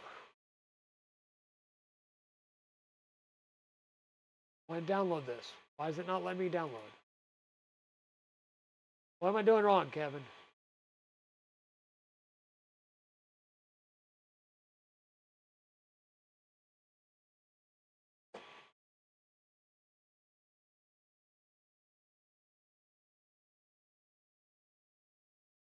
Uh, 2x4 drawer frame. Fine. That'll work. Whatever.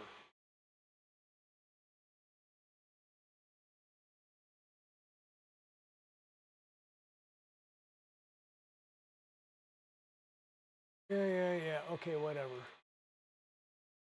Alex Stinger 04. Yep. Speed. Yep. And that'll fit. That'll be cool. That'll work. We unloaded filament, or attempted to. There we go. We'll have to pick a different color. I don't think... How much gray do I have? I should have enough to at least do the drawer, I would think, in our gray. Or I'm sorry, not the drawer, the frame. So the drawer would probably be a little bit better at getting the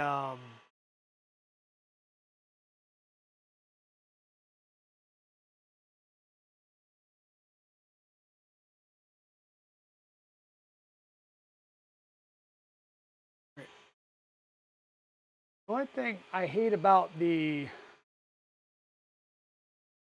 one is I can never seem to get the filament to actually get started right off the bat. Or apparently get the cable back out, or the PTFE tube back out. Come on now. You're there.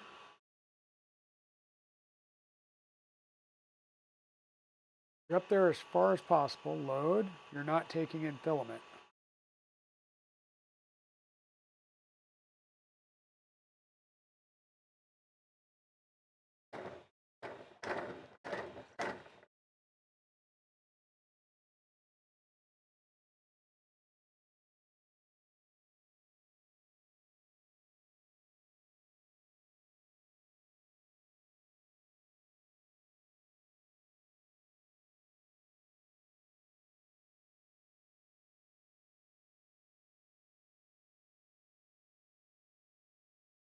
Yeah, I know, I'm comical.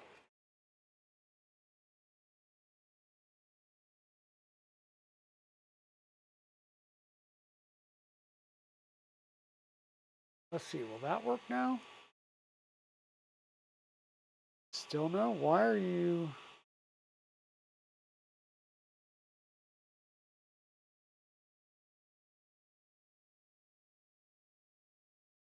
Like I'm not able to get it to the gears.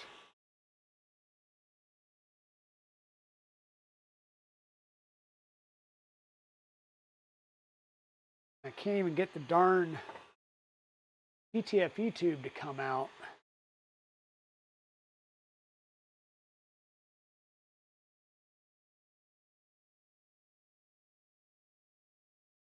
Give me PTFE tube. Thank you. Like, why in the hell? Now you're at gears. Load, please. Thank you.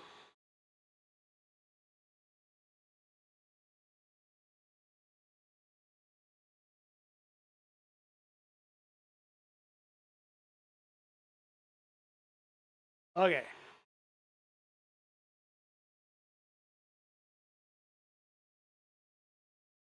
Filament loading. Filament loading done. I think we want to do this one over here first. 66 grams. I think we got that. And we're going on our super duper speed.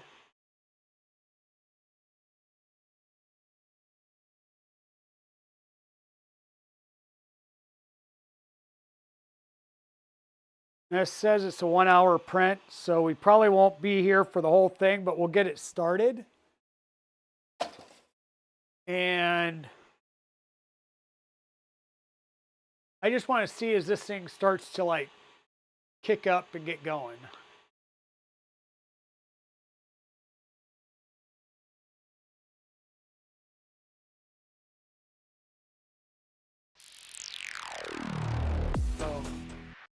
So how's it going, K2?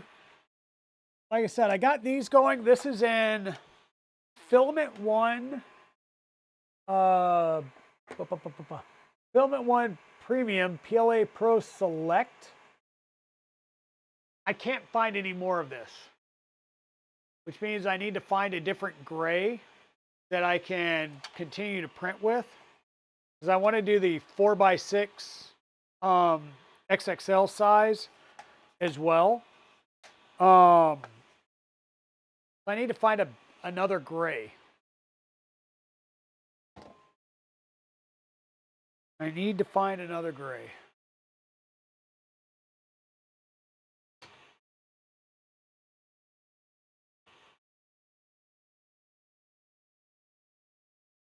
And the really cool reason I wanted to do this is because it's going to lay flat across versus being vertical.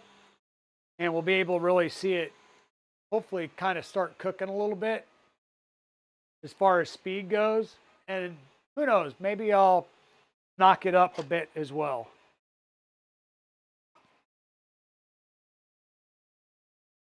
As in make it go faster.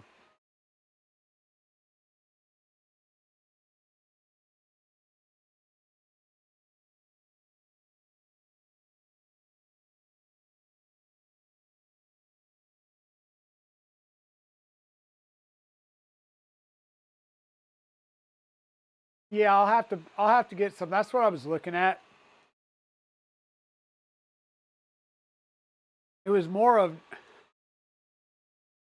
I wish I had some, but I don't right now because I just don't. And I just recently ordered like a case, and I didn't buy any more Polymaker during the sale because I was like, well, I just bought like 16 spools from Epax.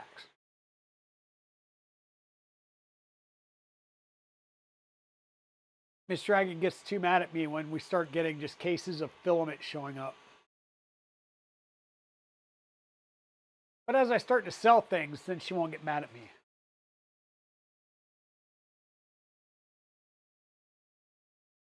And K2, have you tried the bamboo dark gray? Because I know you're a dark gray guy.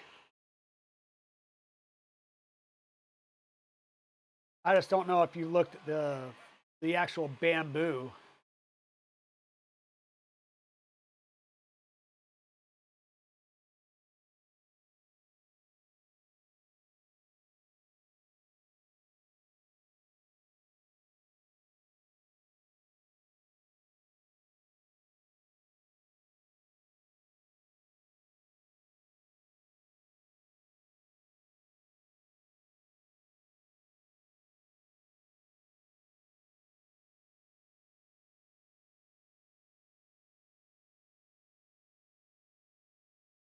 But yeah, now that we've got the motor sorted out on this, and we've got, we've got me sorted out on this, it's just now going to be putting some time on the printer.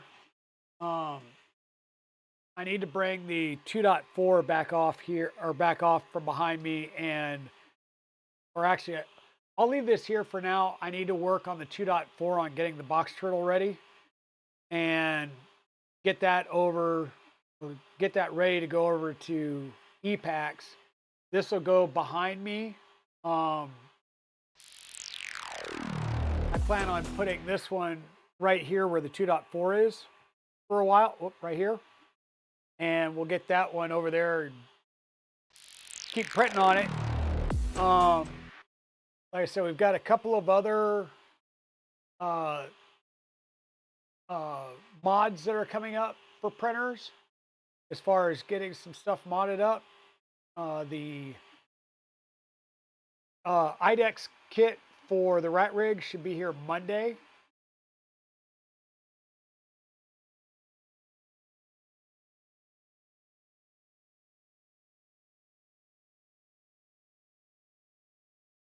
Oh, okay, cool. And I didn't even look. I'm assuming that that is part brim that it just did. Um,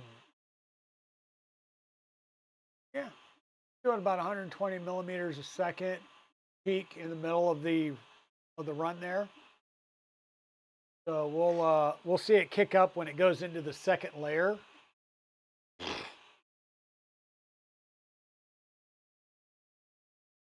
I just know you're a dark gray connoisseur, and I kind of like that dark gray aesthetic as well. So that's why I was going to start getting some more dark grays. But I know that you really like the Polymaker K2 gray.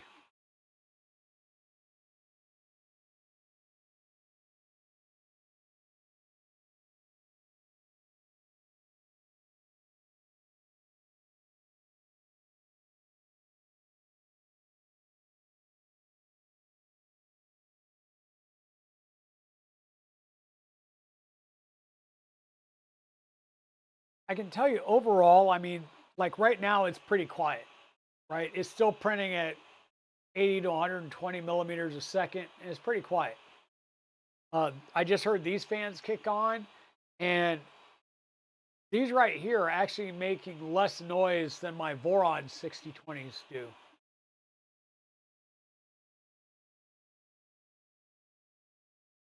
But then again, once this kicks into the next layer, it's going to start boogieing.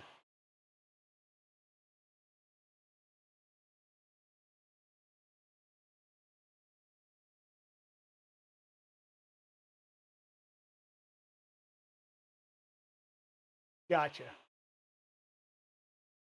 Okay. Yeah, there was a, I can't remember which filament it was, but I had an iron gray that I used, and that was a pretty gray.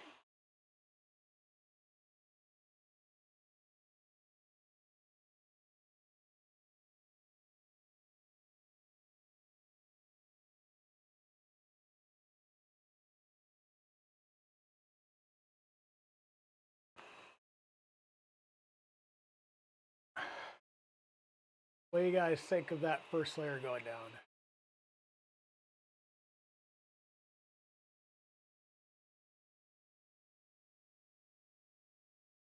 I think that's looking pretty darn spectacular.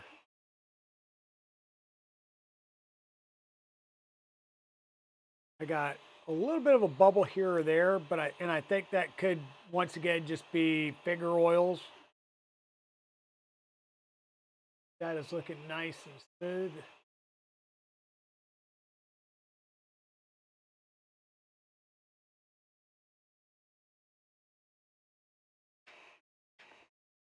Oh, that back up. You have a Jesse PLA dark gray, nice color, but doesn't print as nice as Polymaker. Yeah. Hey, Hutch's Makerspace, welcome on in. We're just doing some break-in prints. We spent a good deal this morning trying to troubleshoot why the rear Y stepper motor was not working. We've now figured that out. It was an ID10T PEBCAC, chair to keyboard interface issue. Um, it was actually a good happy accident because I didn't have the enable pin configured appropriately, so the motor was not being enabled. Had it been enabled, we would have had a different issue because both of these were going in the opposite directions. So they would have been pulling against each other, and that could have been bad. Um,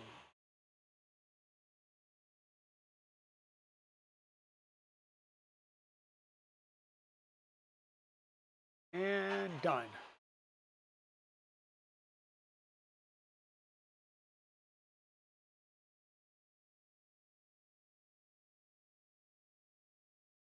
So we're now at 600 millimeters a second and upwards of 40 millimeters cubed per second laying down filament.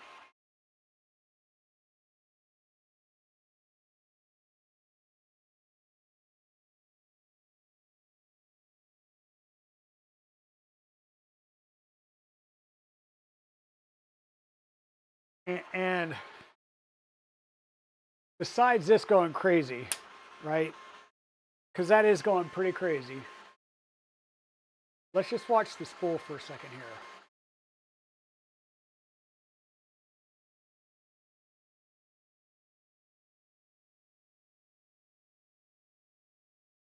It's not bad. Not bad, Chewy. It's a little bit of a high-pitched whine as it's doing the movement, but it's not bad.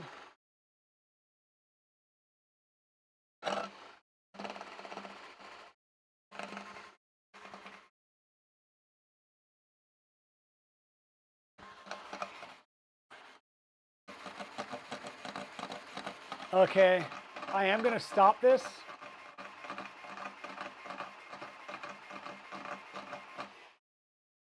Yeah, we found the limit and we overran. But I'm going to say I think we overran the filament, not the tool head.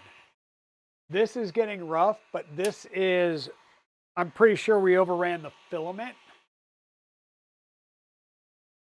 Right? The first layer was going down beautiful. This is not so much. I think we're overrunning the filament here because this is not a high-speed filament.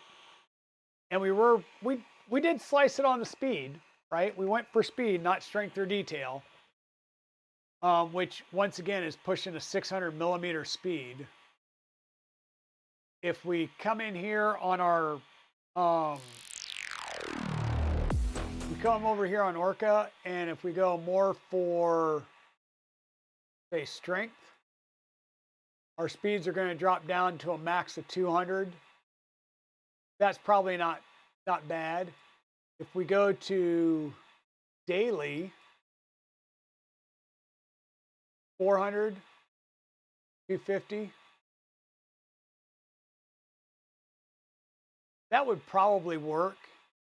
And of course, definitely we would go into the extruder and limit the extruder. I haven't even looked to see what they've got the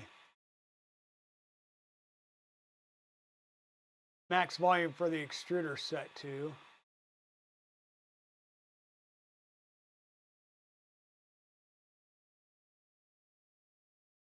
Thought it was on the extruder.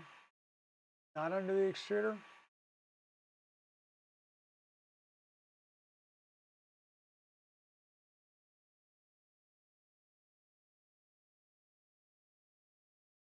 Thought it was under the extruder where they had the max volume.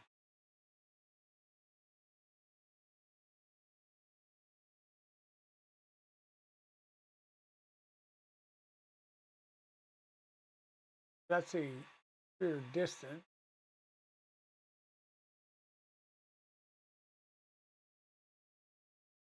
Anyhow, doesn't matter. We were going too fast, probably for the filament itself. We'll go ahead and peel this off. We'll re-slice it for a little bit slower. Yeah, that was moving through some plastic, that's for sure.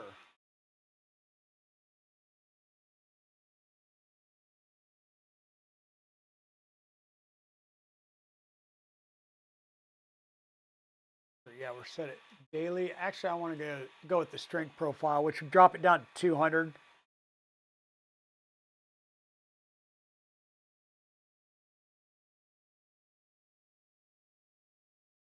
92 grams, 2 hours.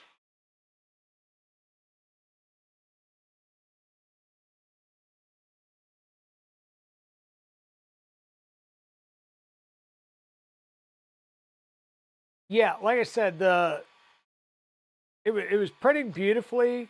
I really just think that that we overran the filament. I don't think we're overrunning the hot end's capability to push filament. It's the filament itself that we overran. We're just trying to print too fast because, like I said, that is not a high-speed filament.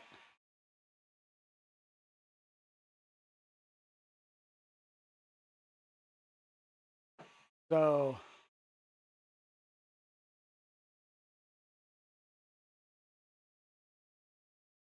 but yeah, we'll get this started again, and I'm not gonna let this run. I think we're about to call the stream for the day.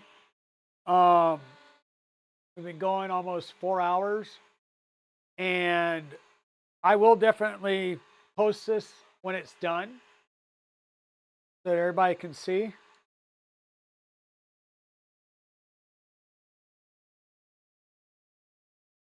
And by the way, what the printer is doing right now is a Z-tilt adjust.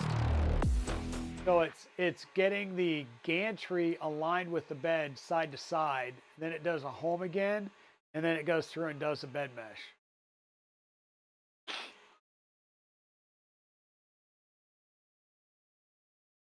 And it's doing it's basically a camp-based bed mesh.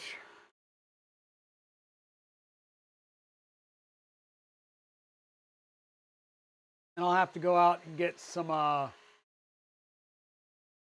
gray filament to continue to build out my K2 uh, drawers and stuff.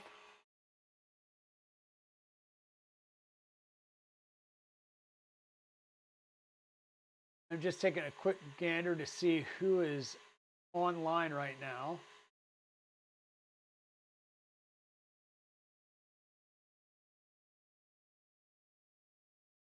Several people are just printing. See Sid Heresy working on some soldering and repair work. Only Daz is playing a game, and Kim for the Day is up and running.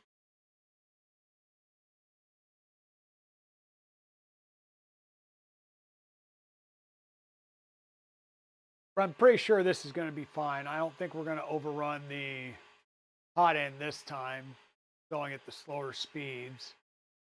And once again, just to show you our height map, the range on our area that was probed for this part is 0.041 millimeters difference between the highest and lowest spot. So pretty sure we can compensate for that. Based on what we were seeing for the first layer on the other one.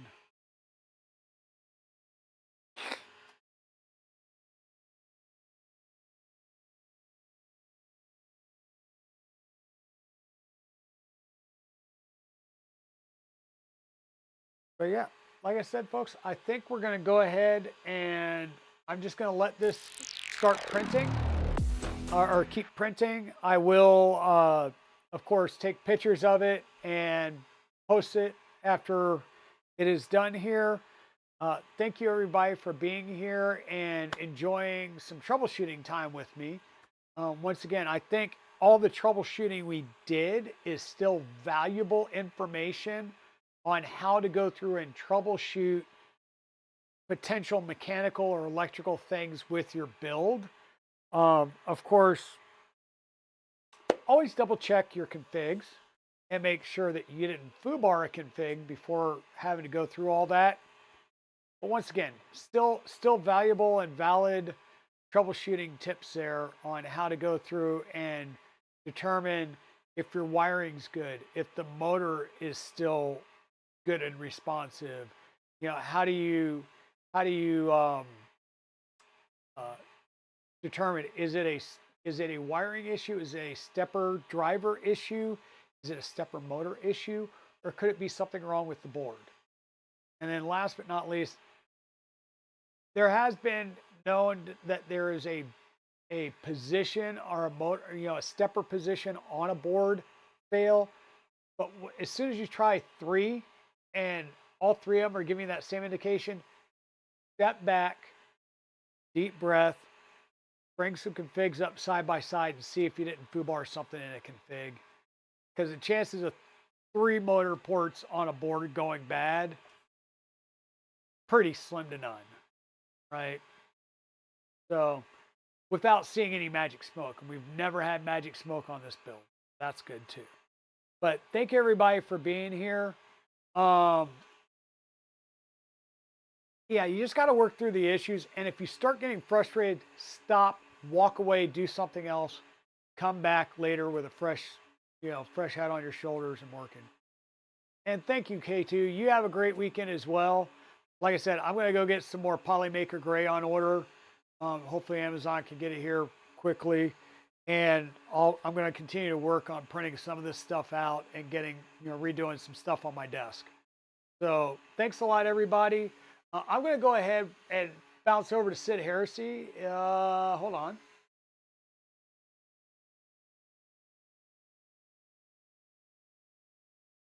Hold that thought 1 second. Maybe not. He's doing repairs on synthesizers. Probably not the best. So with that said, let's jump over to Kim for the day. We haven't gone over and seen her in a long while. She's another crafter maker here on Twitch. And yeah, it looks like she's got all the Christmas lights going. This ought to be good. So thank you everybody for being here. K2, thanks for some great models. They actually work out really well for doing you know, either some quick test prints or some longer prints. And we're gonna snooze that ad from starting so that we can go ahead and actually get out of here. But I'm gonna get this raid started. Thank you everybody once again for being here and sharing your Saturday morning with me. There's a lot more to come on the channel. We've got a lot of great things coming in for this year. And some just changes going on with standing up the business and stuff. So thanks for everybody for being here. And we will see you Tuesday for the next stream, Tuesday evening at 6 p.m. Thanks everybody. Have a great one. Bye now.